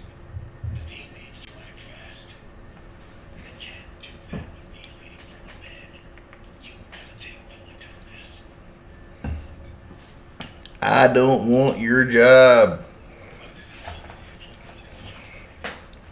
know you didn't. And it's what the team needs right now. Sure. I've got a lot of you listen to me. Right when I put this team together, what did I look for? I was kind of hoping, I'm still hoping for some sort of crossover of some kind between Mass Effect and Dragon Age. Like, I don't know in what form it would take. Maybe, okay, because what I think the problem, if you can call it a problem, and I think that It sounds like you're reflecting on a situation and wondering if it's truly a problem, or simply a challenge, or an observation. Here's a breakdown of how to approach this. 1. Define the situation. Clearly describe the situation you're considering. Be specific and objective. What exactly is happening? Who is involved? What are the observable facts? 2. Identify your concerns. What about this situation is causing you discomfort or concern? Are you experiencing negative emotions like frustration, anxiety, or anger? Is there a specific outcome you're worried about? 3. Consider different perspectives. Is it truly a problem? Does this situation directly impede your goals or well-being? Does it create significant obstacles or risks? Or is it simply a minor inconvenience or a difference of opinion? Could it be a challenge? Does this situation present an opportunity for growth, learning, or creativity? Can you approach it as an obstacle to overcome or a puzzle to solve? Is it simply an observation? Is this situation neutral in its impact? Are you simply noticing something without necessarily experiencing any negative consequences? 4. Focus on solutions. If you've determined the situation as a problem or a challenge, brainstorm potential solutions. What steps can you take to address the situation? What are your options for improvement or change? 5. Reframe your perspective. dude. If the situation isn't a true problem, try to reframe your perspective. Can you find... Okay, I was gonna let that play just for shits and giggles, but that was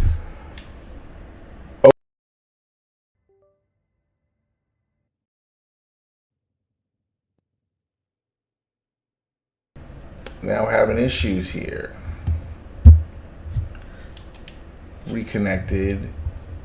What's going on? What's going on? Reconnected. Okay. Camera, dude. Just started having all the troubles in the world. Wait, no. What is going on with the camera? It just suddenly just...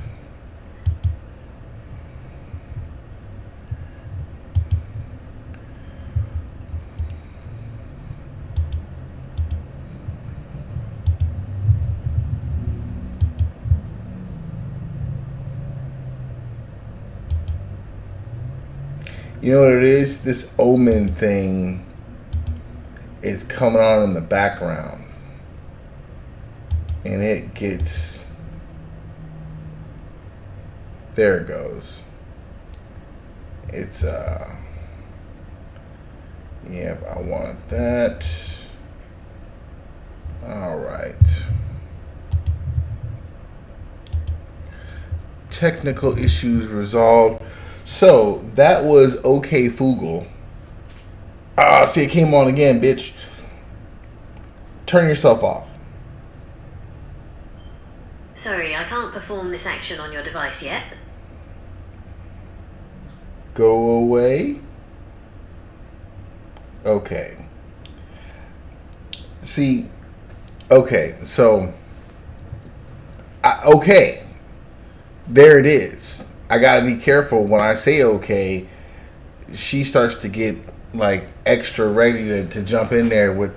She was talking, boy. She just went on and on and on. I had to sit there and take that shit. Like, I don't even know what she was talking about. She just jumped in.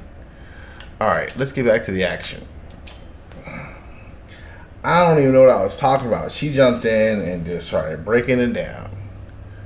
And lost audio in the game because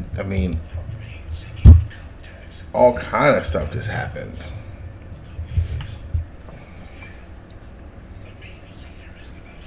Man, we had a whole technical snafu. And I think I have too much light from some source, which is why suddenly I'm disappearing. But That's okay. Okay. I think I was saying something. I was definitely saying something. Maybe something Varric related. Maybe something about how cool it would be to like directly connect Mass Effect and Dragon Age in a game. Like I kept thinking about like how powerful the Evanurus is and how long one can be trapped in a alternate dimension. Like, would it be cool if you were playing Mass Effect and you're a Spectre and you walk into this room and they're standing there amongst like a familiar menagerie of people is Mafal or Flemeth? Like could you imagine like man, like I don't even know if that would actually be cool or not. I don't know. I think that what BioWare could benefit from is not having this thing looming over the game. And that's what I was saying. This game, I think, at least for Dragon Age, gets them out from under the impending doom paradox. No more blights. You know, Origins was the 5th blight. Part 2 took place during the 5th blight, and then it sets up Inquisition, which is blight level, end of the world level shit. Like there's always the end of the world is coming when you get around to it, but it's coming. So the blights are over. The immediate threat to the whole world as far as the player knows is over. So whatever your next big bad can be could just be a colossal pain in the ass and not the end of existence. Because I think BioWare could benefit from maybe not doing that, because they do it every time. Jade Empire, the stakes were all of existence. Knights of the Old Republic 1, you conquered the universe or not. Like it's always the highest stakes. And the highest stakes create an impetus to hurry the fuck up. And you can't really enjoy your surroundings when you gotta hurry up, because any diddly daddling means the end of existence. Like, let me enjoy the scenery and give me a threat that lets me like realistically relax.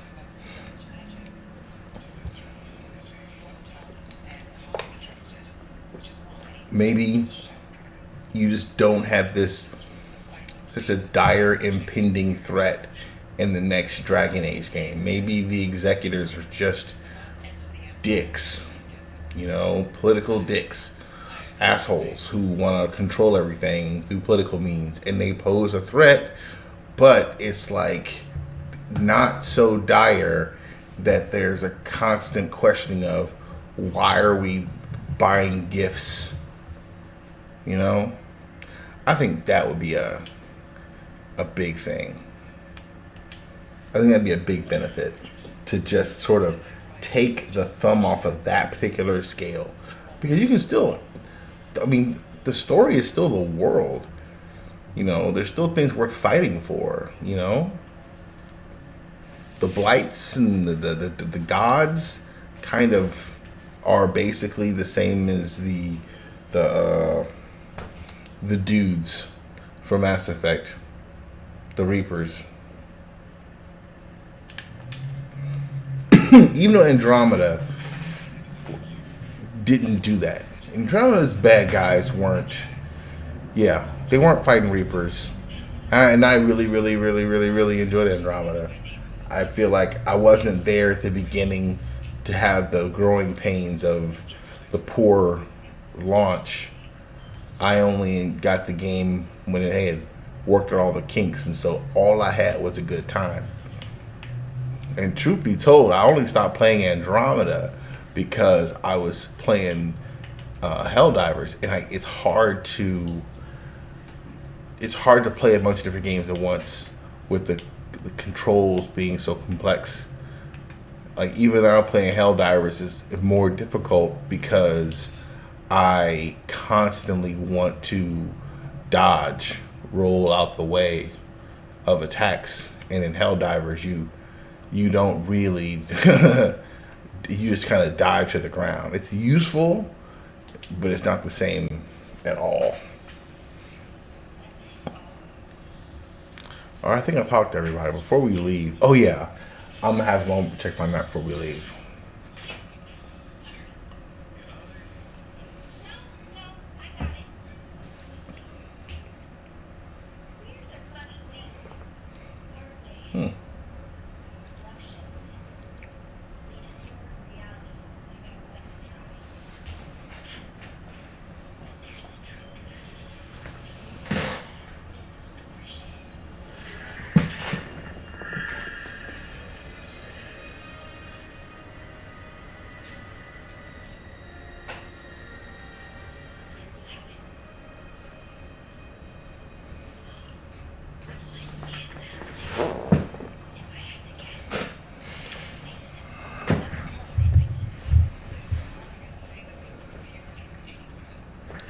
We're doing the fade stuff. She called it the bear boss, afraid of ways. I wonder. If you have an idea of what that place is, we'll hurry up and share it. We don't have time to waste. Some of the older texts talk about a place in the fade where all the illusions meet. A crossroads where you could travel against all of Thetis in just minutes. Right? We saw something similar when we were chasing Solus. I wonder if it's the same. It is hard. It is not.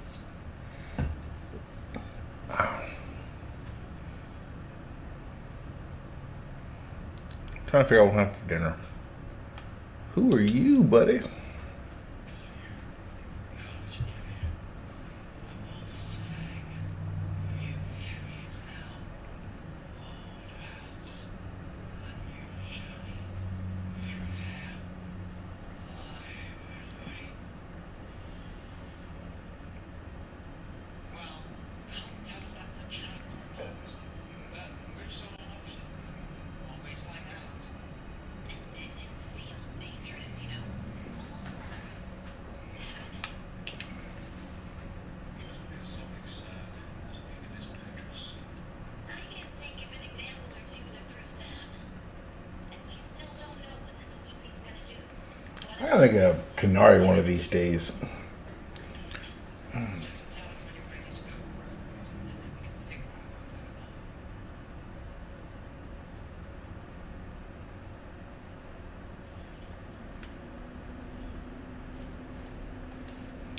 Let's check the map really quick. Okay. Well, I think everybody's cool for now.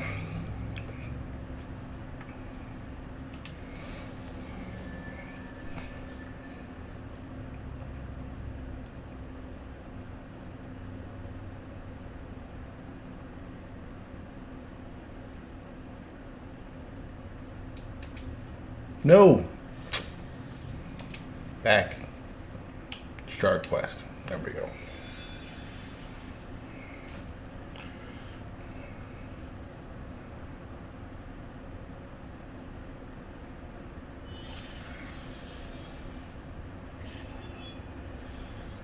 I got that swagger.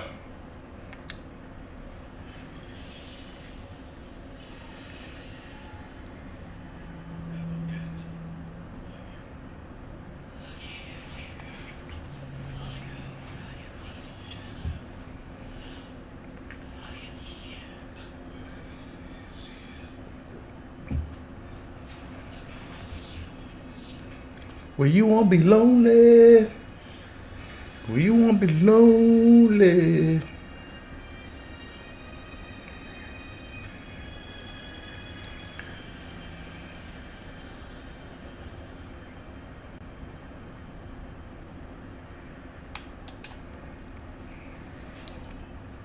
Crossroads. Right. Who's he never knew his hunger for the crossroads. Their influence is spreading. Light, death, madness. They send their minions to claim this place. We're going to reclaim it. I cannot protect you. You don't have to. You're standing against the gods. They consider us reinforcements.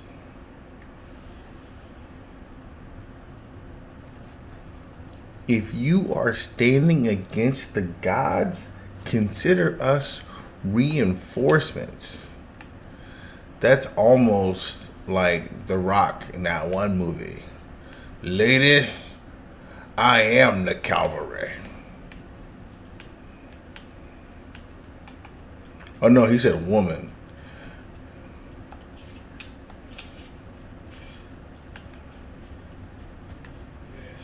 This looks so sturdy. So various to the other islands. Sweet dweller. Dweller. Take that as endless. They sail. We do not sail because you don't have sails. That's all I'm saying.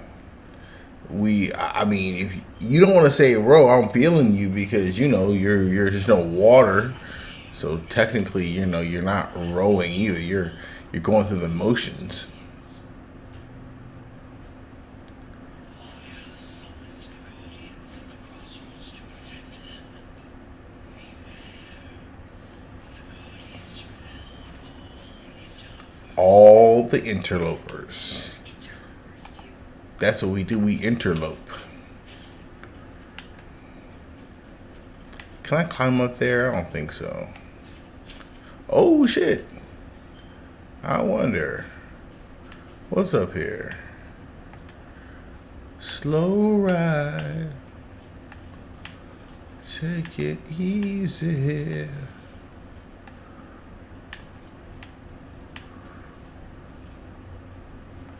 Can I?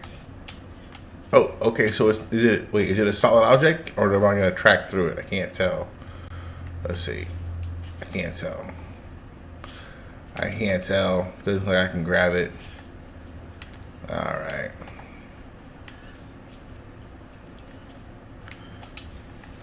The Vita. That's where they're reaching from. Let's go. Let's get in there and fight these guys with our powers. Oh, whoops, missed.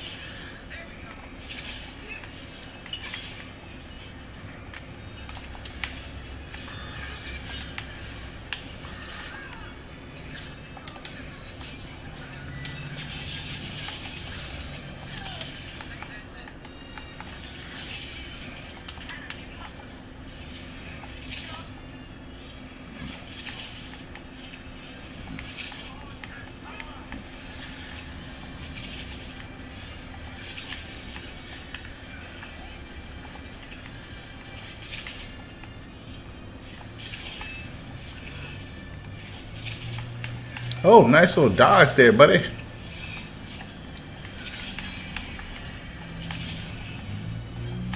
Oof.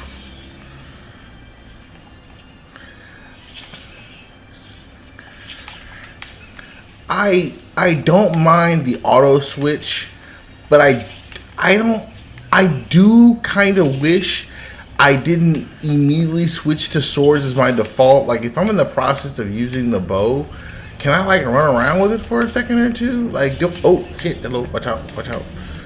Do I have to like whip my sword out so fast? I'm just saying. It just, I wouldn't mind being able to like, like run with my bow, like, I don't know. That would be kind of cool. I feel like. Just seeing a little bit, maybe. Just maybe. A little bit. It's hard to complain about stuff like that because the combat is so awesome. And it's mostly a cosmetic thing because it doesn't hamper my ability to do what I want to do. Like I said, it auto switches, so that's not it. It's just an aesthetic thing. When I look down, it's like, huh, I got my swords out fast as hell. And I still think DC Universe Online kind of nailed the Archer in terms of the overall melee and ranged attack sets that make sense and powers. Like it's an old game now, and who knows, because I mean it's still getting content updates. Someone said somewhere they need to make a part 2, and who knows. I mean, I don't know what that game will look like. I think that Helldivers, I really hope it's inspired some cats to do some things differently in live service, because I feel like a superhero like motif, for lack of a better term, will lend itself to live service if you had some degree of character creation. That's where I think Avengers went wrong. Marvel has always kind of missed the mark with their superhero games because they make you play as 37 Spider-Man, and I'm like, okay, I mean, you don't have to do that. I could make my own dude with spider powers. You've seen other, I mean, you don't have to do that. I don't want to be in a room in a lobby with 18 Spider-Man. I don't even want to be Spider-Man anymore because of it. Like, I don't even buy Spider-Man games anymore because Marvel hero games are just like, make it weird. They're just weird about character creation and stuff, and I don't like it. So, Ultimate Alliance was cool back then, but after a while, I was like, I'm not really into it. I want to make my own dude too much. I don't want to be Spider-Man. I don't want to be Captain America, really. I will make Captain America on a DC video game because it's cool to make my own take on that character. But I don't really want to play as Cap. Not anymore. I want to make my own dude. Republic Defender is a Captain America build from DC Universe Online. The whole 9 yards, the shield and everything.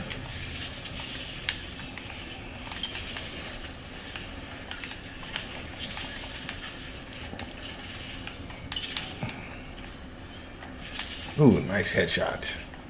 Oh, is he down? He is not down.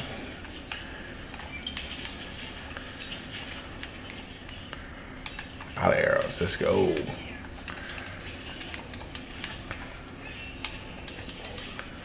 Ooh, wrong button. Oh, not wrong button, wrong timing. Oh, watch out.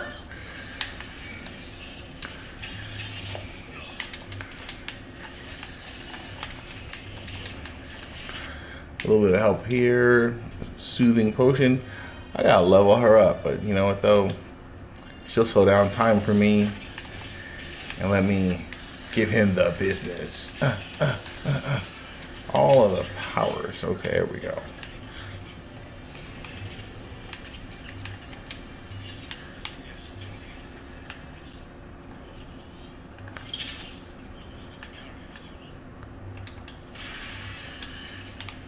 All right. I should have unlocked a... Huh. Yes, I don't already equipped. Thought so. Okay. Skill point incoming.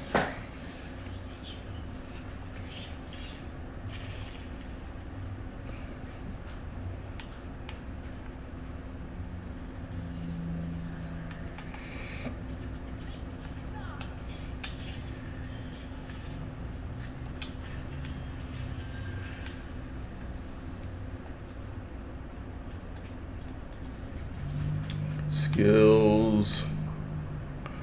All right.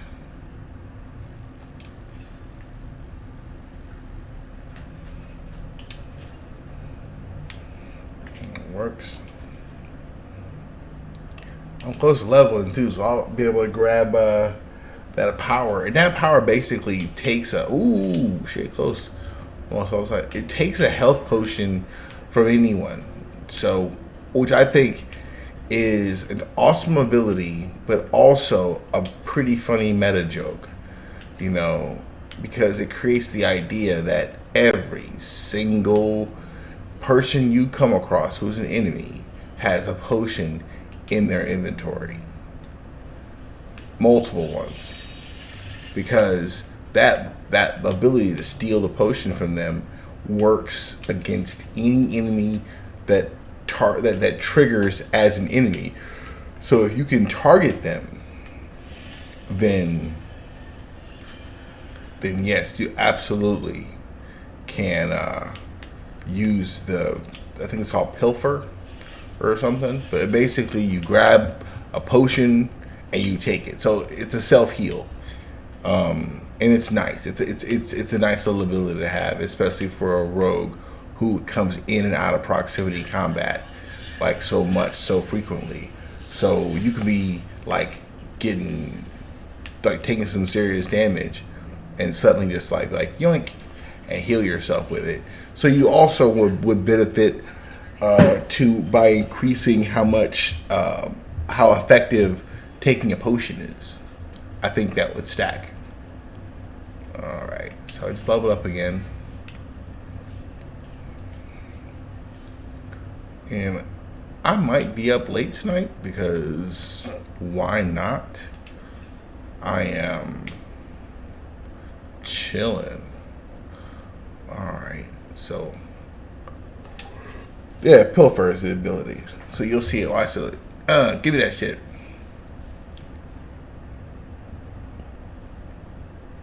So you grab a potion and you take it immediately. So you don't get to add a potion to your inventory. However, as long as the ability is there to be used, you are never without a potion.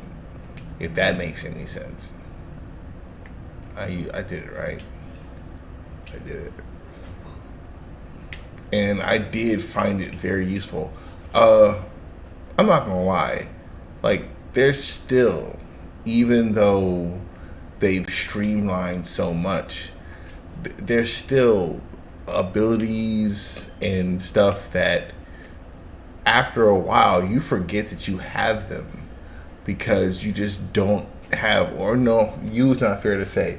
Other players might have a totally different experience, but like certain abilities, like the stick you with the arrow and explodes, I just after a while don't use it. You know, I don't have the presence of mind. Part of me feels like it would be cooler, maybe, if it was part of a randomized melee attack. So when I, go ha ha ha ha, like there is a certain % chance that I'll stick your ass with an arrow and do a backflip, and like I unlocked that % chance. That's wild as shit. I could be wrong. I gotta be. Oh, I'm not wrong. That's Meredith. And that's Meredith because this part of the fade is a reflection of Kirkwall. So this isn't Minrathous we're looking at. This is a part of the fade that somehow reflects Kirkwall, because this is a statue of either Meredith or Andraste from the Kirkwall courtyard. So cool. I gotta go back and play the game again, but basically you fight these things, and they're not quite as big, but maybe this is like the final boss of the game of Dragon Age 2 right here. If always, because with Orsino, yeah. The Meredith is you're gonna be your bugaboo. All right, let's go. I want to do one more. Let's do a meet and greet. Do I want to go to Treviso or Dogtown? Dogtown has a lot of shit to do, actually. Let's go to Treviso first. Let's just go to Treviso and save. Also, I gotta decide: am I gonna save Manrathis or save? Let's see. I am a rogue. Going to save a rogue. Let's bring Nev because this is her contact. This seems to make more sense. Okay. Okay. And we're gonna start our quest.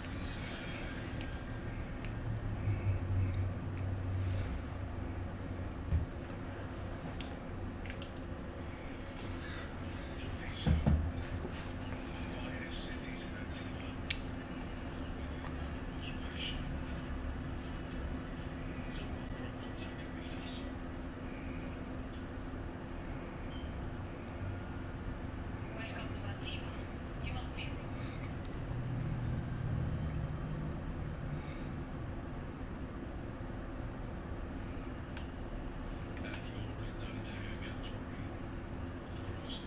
Name, please. Go. My associate Miyago is gathering the others. We can talk business So, when we're I call my podcast messages for the future later because, well, long story long, when I was in college, I had an art history professor who was also a painter.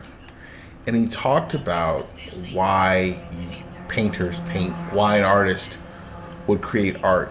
And there's lots of reasons, lots of inspirations, lots of motivations. But one of the things about being an artist and being honest with yourself about being an artist is the odds of you making art to become rich or to even sustain yourself financially are kind of against you. You know, you are more likely to be making art that's going to just go onto the record. You know, finished work that's going to exist forever because you finished it. And so you're kind of putting a message in a time capsule in a way. And when I really thought about what that meant is it kind of like let some of the pressure off in terms of, like, I guess being successful at being an artist, you know, and it was more about just getting it done. And like for a minute there, just like I wasn't even gonna get it done. But long story short, like the idea is to be not at all concerned about the present in terms of numbers or gain. Because I mean, like if that's what you want to do, there's a path to take, you know, and you can take it.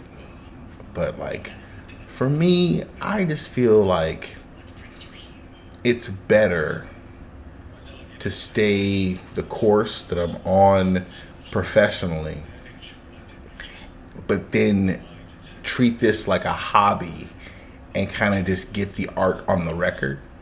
So I will speak to a future audience, you know, because there's no audience now. There's no one, you know what I mean? And that's probably for the best, you know, ultimately. Man, I wonder how fast I can get this mission done. I feel like I'm gonna get as much done as I I feel like I can get done without like nodding off. Because this is a fun mission. I just done it a bunch of times. I have a bunch of game saves that are all running around the same time. So I have freed this dude from the ossuary a lot. I mean, I have freed the crap out of that dude. And I don't want to skip. And that's why I'm not skipping, because someone might come across this and they're like, oh shit. And they watch it. And then I skip it. And they're like, oh, you skipped it. Now I don't know what happened. And it's like, so let it all play. Subtitles and everything.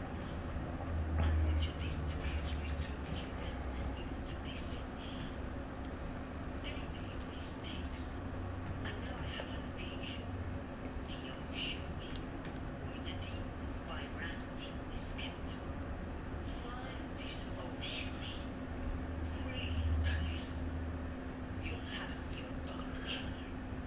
You know, another thing that came out of this game that you have to look back at Inquisition, and like there's some areas in Inquisition that even for me, who's played the game so many times, are not fully explored.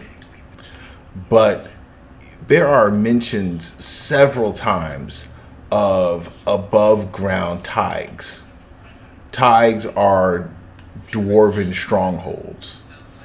You see them a lot in Origins, and they mention them in Part 2, and they mention them even less or even more in passing in Inquisition. But taigs, in Inquisition, you find some information that suggests that there were taigs above ground.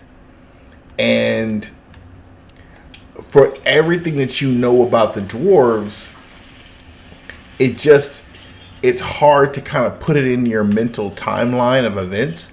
Like, when did those MFers have, above ground taigs? Like, how far back does that go?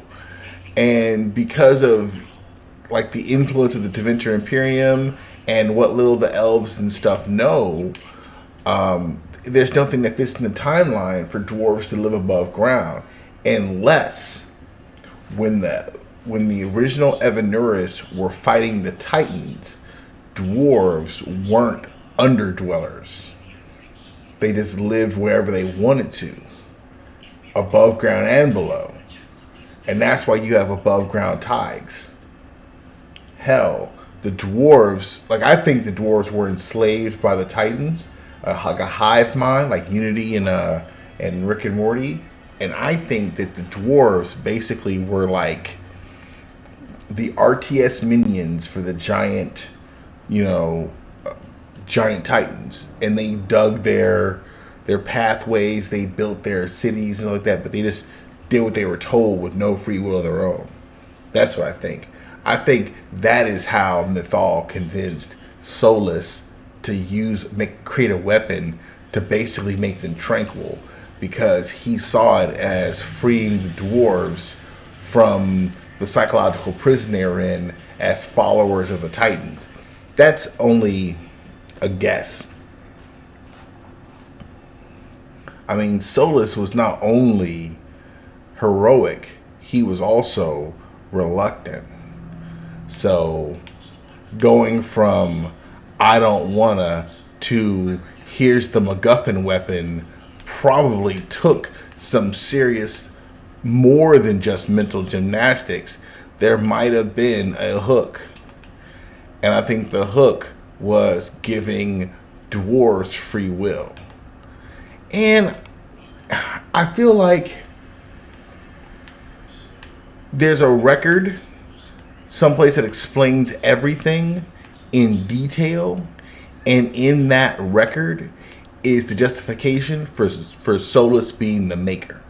Like, there's a point of view situation there of why he ended up being the figurehead of the Androstian religion, and I think the actual full-on dirt of the events and how they took place and what he did and what he decided is why he gets that moniker.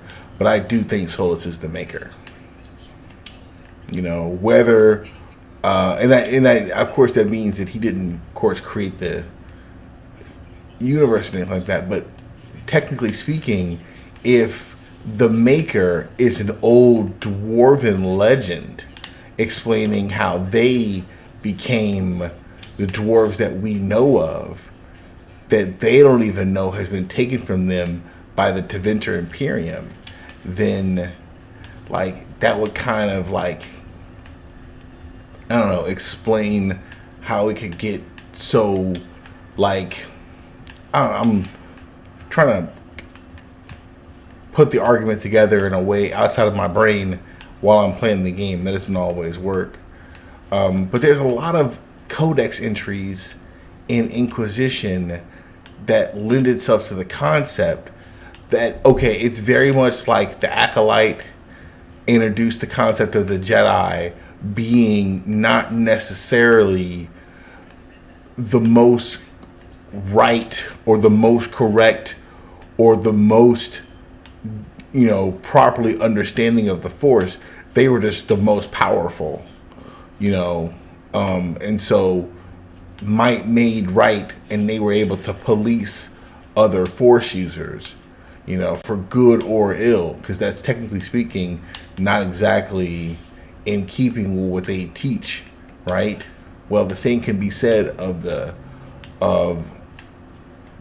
Andrastian faith. When you read the codexes about the early founding of the religion and its beliefs, they were a cult, like many cults, and they were just the ones that were the most organized, the most powerful, and the most willing to put you on for spouting some nonsense. But there's whole codex entries about some of the other religions and their faiths and their beliefs, and it kind of all lends an idea of the fact that they are all completely wrong and way off base, and that it was Solus all along. That he was because we know from what he said that when the Deventer Magisters pierced the Golden City and looked for the seat of the Maker, they found it empty. That they had unlocked Solus's prison, and since everything that they know about the Golden City and everything like that was from the manipulation of the Neviners, because they were using the dragons as a proxy to manipulate the Deventer Imperium. Yeah, that points to the fact that Solus is just the Maker, and the legends are that far off of true events.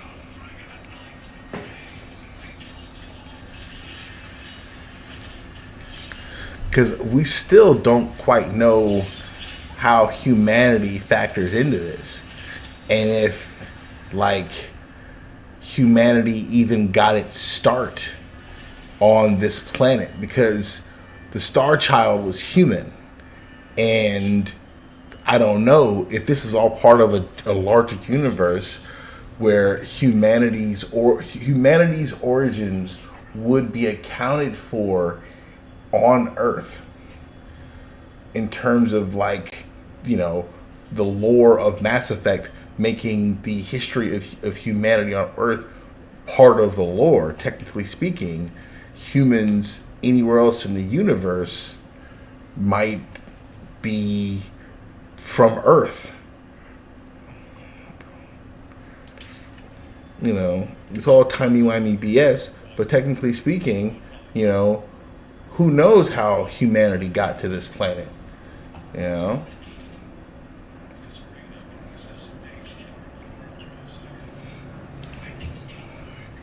Or whatever seeded humanity on Earth maybe seeded humanity on other planets. The only problem with that, and why I think these guys are technically descendants of Earthlings, is because if it all fits in the same universe, then you know that humans did not find humans anywhere else in the universe to their knowledge.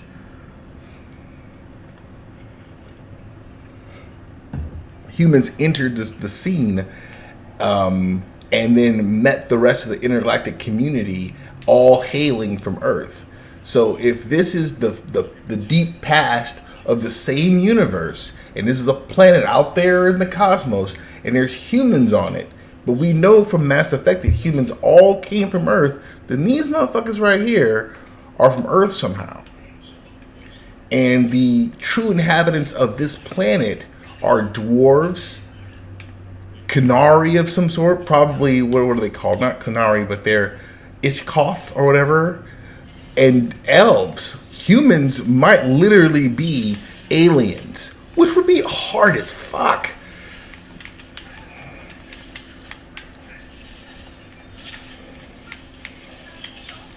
And and how they got here is shut up, hey, shut up, But that would be cool. It would be a cool story to kind of put it all together that way. I love it either way. I love it as an Easter egg, showing different species of aliens in Mass Effect and vice versa. But I also love it as an actual thing they could do. Okay. I spent a lot of time looking around, trying to get going.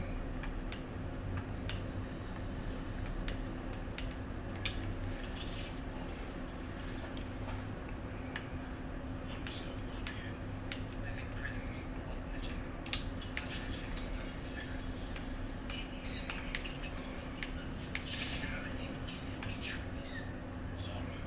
Sarah, Renata, there might be irony better somewhere, but I don't know of one. This place is all her.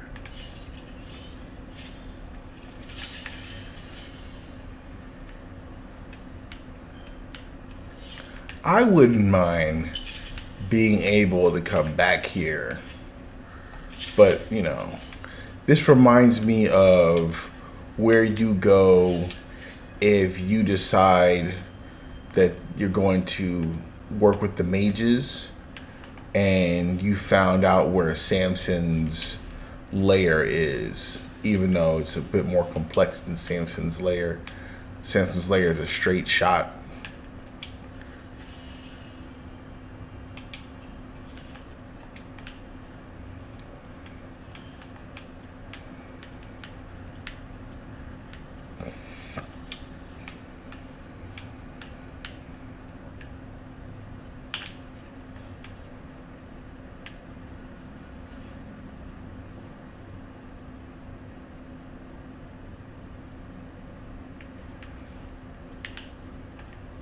Oh, wow.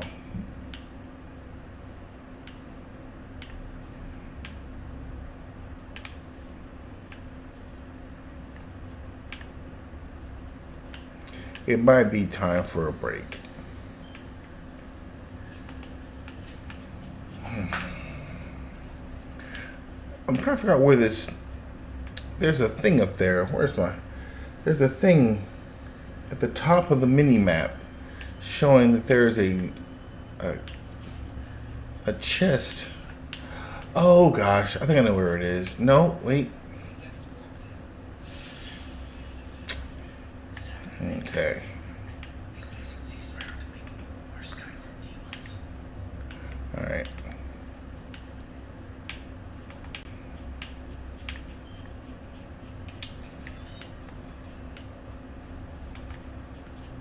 See, like now that chest is gone. But let's see here. Where was it supposed to? Yeah, okay, I think I'm gonna be able to grab it. All right, let's grab it real quick. Man, I nodded off a second there. I just did. I was thinking about what I was thinking about, and like, oh shit, I'm asleep.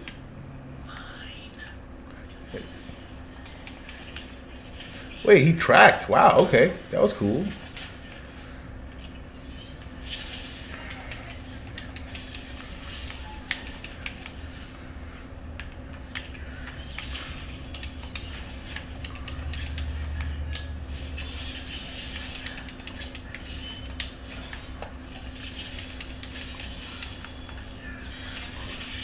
Oh man, he got the worst of it.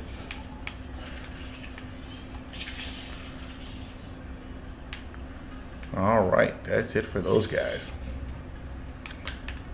Like it's just being a warrior is fun.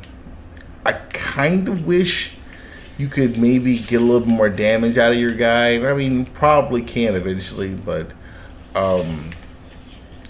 it is, as fun as it is the least fun of the three abilities, but it is very fun, and it's in the third slot.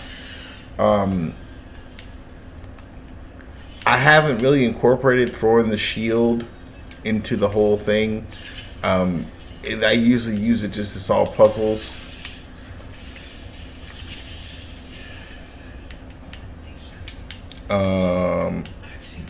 I think that the mage class is incredible, considering that. Oh yeah, for some reason that's always stuck like that. I can't grab it. The mage. Wait, am I going the wrong way? I am. The mage class is incredible compared to it before.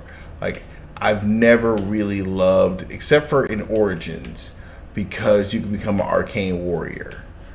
Outside of being an arcane, wait, I'm missing something. outside of being an arcane warrior, I never really dabbled in mage work. You know, it just was okay.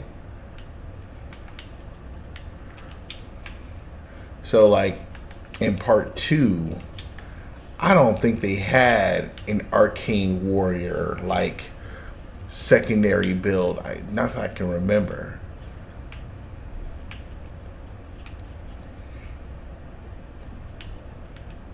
And then they had the Knight Enchanter and Inquisition, which wasn't quite the same. I felt like the Arcane Warrior and Origins it spoke directly to the Dungeon Master's Guide or the Player's Handbook in terms of a prestige class, you know, whereas the Knight Enchanter didn't. I love Knight Enchanter because it gave you a lightsaber, which was awesome, but like it's not the same thing compared to like the abilities and like what you can do and what you were. The arcane. Wait, let's see here. Who's this? Is me or him? That's me. Okay. Man, the Arcane Warrior had a finesse ability, so it allowed you to exchange your magic score for strength. So in the first game, even though they didn't go straight out of the out of the Dungeon Master's Guide like they did for Knights of the Republic, it still was a lot heavier, coming from the mechanics of a 3.5 or a D20 system, right? So in the first game, you had to worry about armor penalty, which instead of having armor penalty in future games, they just had restrictions. So in future games, a rogue couldn't wear heavy armor. That's it. Solve that problem. But in the first game, in Origins, your rogue could put on heavy armor and then, you know, die like an idiot for it because you took too many penalties to your other things you want to do, having the wrong armor on. And like, it's pretty standard for D&D. Like, if you are a monk, there's certain things you can and can't wear for your abilities to work properly. If you're a wizard, certain things you can and can't wear, and so on and so forth. Origins kind of followed that a little bit. But they also, like D&D, had workarounds to kind of give you some ways to make unique characters. So you could exchange your magic score for strength, which meant you could put on heavy armor. So I had an arcane warrior named Diana who walked around with like big giant clunky heavy armor and a sword and shield. And when the fight start, she'd put her sword and shield away and start doing all this jazz hands and then electrocute everybody on the other team. She was awful because all her magical abilities worked because of her arcane warrior ability, even though she had on heavy armor. And like, she was really durable and formidable, and she couldn't do like any of the attacks from the warrior skill tree, but she could still use the weapon, and the damage and stuff that she was doing was based on her magic score, because again, it traded her magic score for her strength. So she's not strong. Her strength modifier is that of a, wizard or whatever. But her magic score, because I didn't have to worry about putting any points in strength or speed or anything, every time she leveled up, she took points in magic, like every single time. So by the time she prestiged to become an arcane warrior, she was like stronger than my strongest like warrior as far as her strength score, because her magic score was in like 20 points higher than someone who would have to be more well-rounded in another class. I shouldn't have done that. I want to show you guys the move where I do the potion. Here, give me that potion. So yeah, take it, and then take a potion. So, oh, he missed. Not that time though.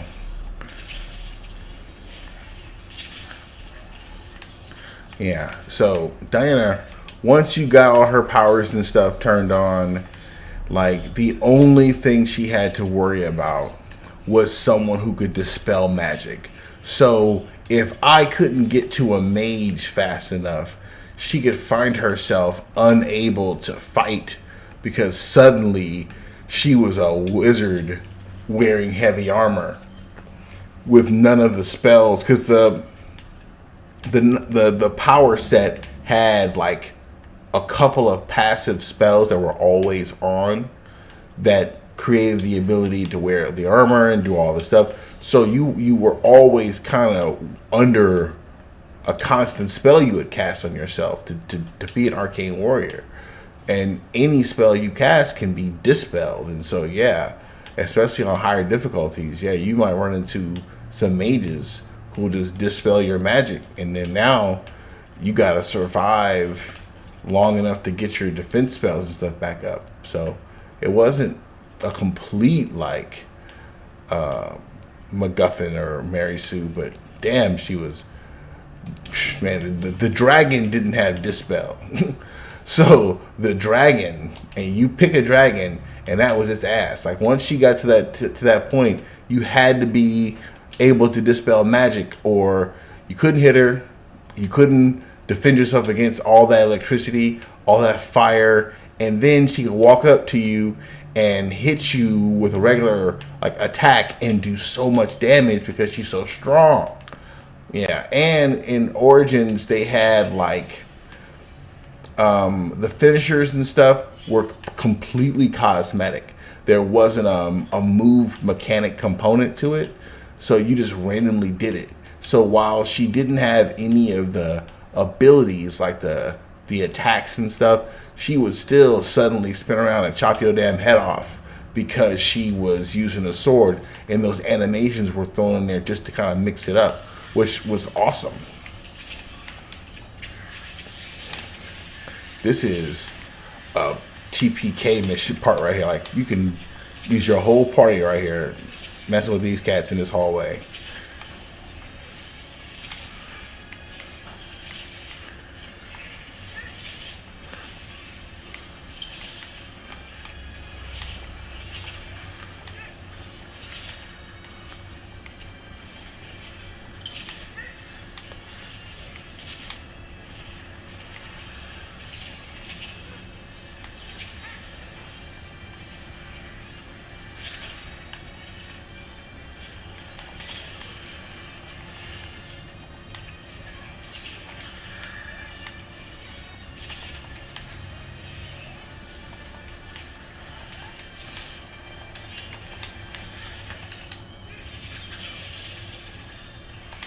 Ooh, got me.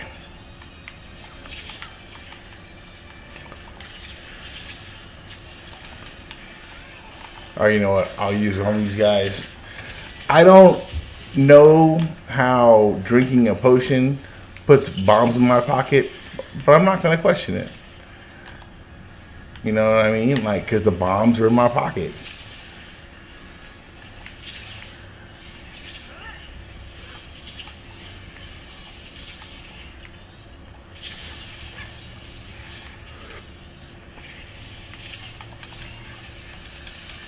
Yeah, I'm trying to get a little tired.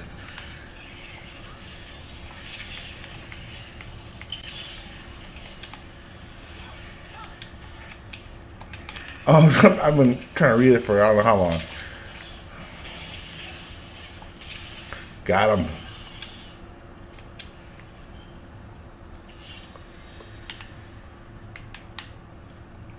All right, let me search real quick, and then this is a good as well. Oh, I did it already. I'm like, I always feel like I'm fading. I'm falling asleep with the wheel, starting to nod off. It's not fun, but I'm also kind of close. Like I feel like I'm like right there to to get out of this mission and be done with it. Like, there's no more. Well, I don't know if I've staggered, losing a lot of stagger.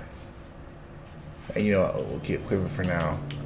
I don't know if I found. No, I haven't found the vials of blood yet, so I'm not that far. Alright, yeah, it's time for a break. I've been streaming for 3 hours. Appreciate anyone who's checked it out so far. I'm not sure why my camera is doing this. I switched lights. Not sure. But it's okay. Merry Christmas to anyone out there who's, doing the Christmas thing. I'm going to save my game and take a break. Find something else to do. Watch something on television. Eat something. And then I'm going to come back with some Helldivers. And I'm going to play. I'm going to call my buddy up. And, because, most of my friends have the kids. And it's Merry Christmas, Thanksgiving. So it's different, with the kids. Like, I remember being young. And Christmas, being the thing that was an all-day sort of thing, So I just don't expect any of my peoples who have kids to have any real time today to hang out or talk because, like, they're obviously doing their thing.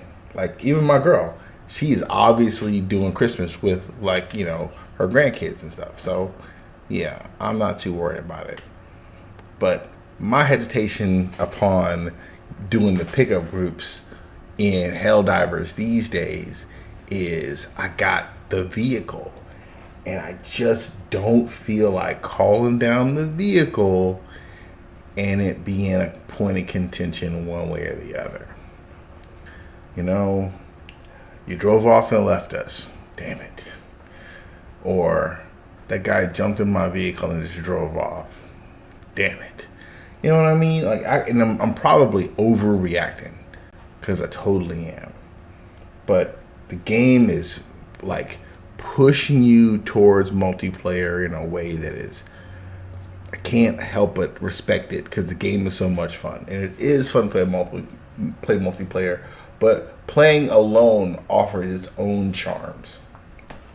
You know what I mean? But yeah, this is my favorite part of it. Also, I gotta figure out this camera thing. It might just be this too far away. I don't think so. But once I go back to normal, I do have a plan for the I Don't Know show. It'll still be some I Don't Know level shit, but I got a plan. I do have a plan, and I'm gonna start implementing that plan tomorrow. Yeah. But this whole thing with the camera and I'm not really showing up is just... Alright. But thanks for checking out the stream. Catch you guys later. I'll be back.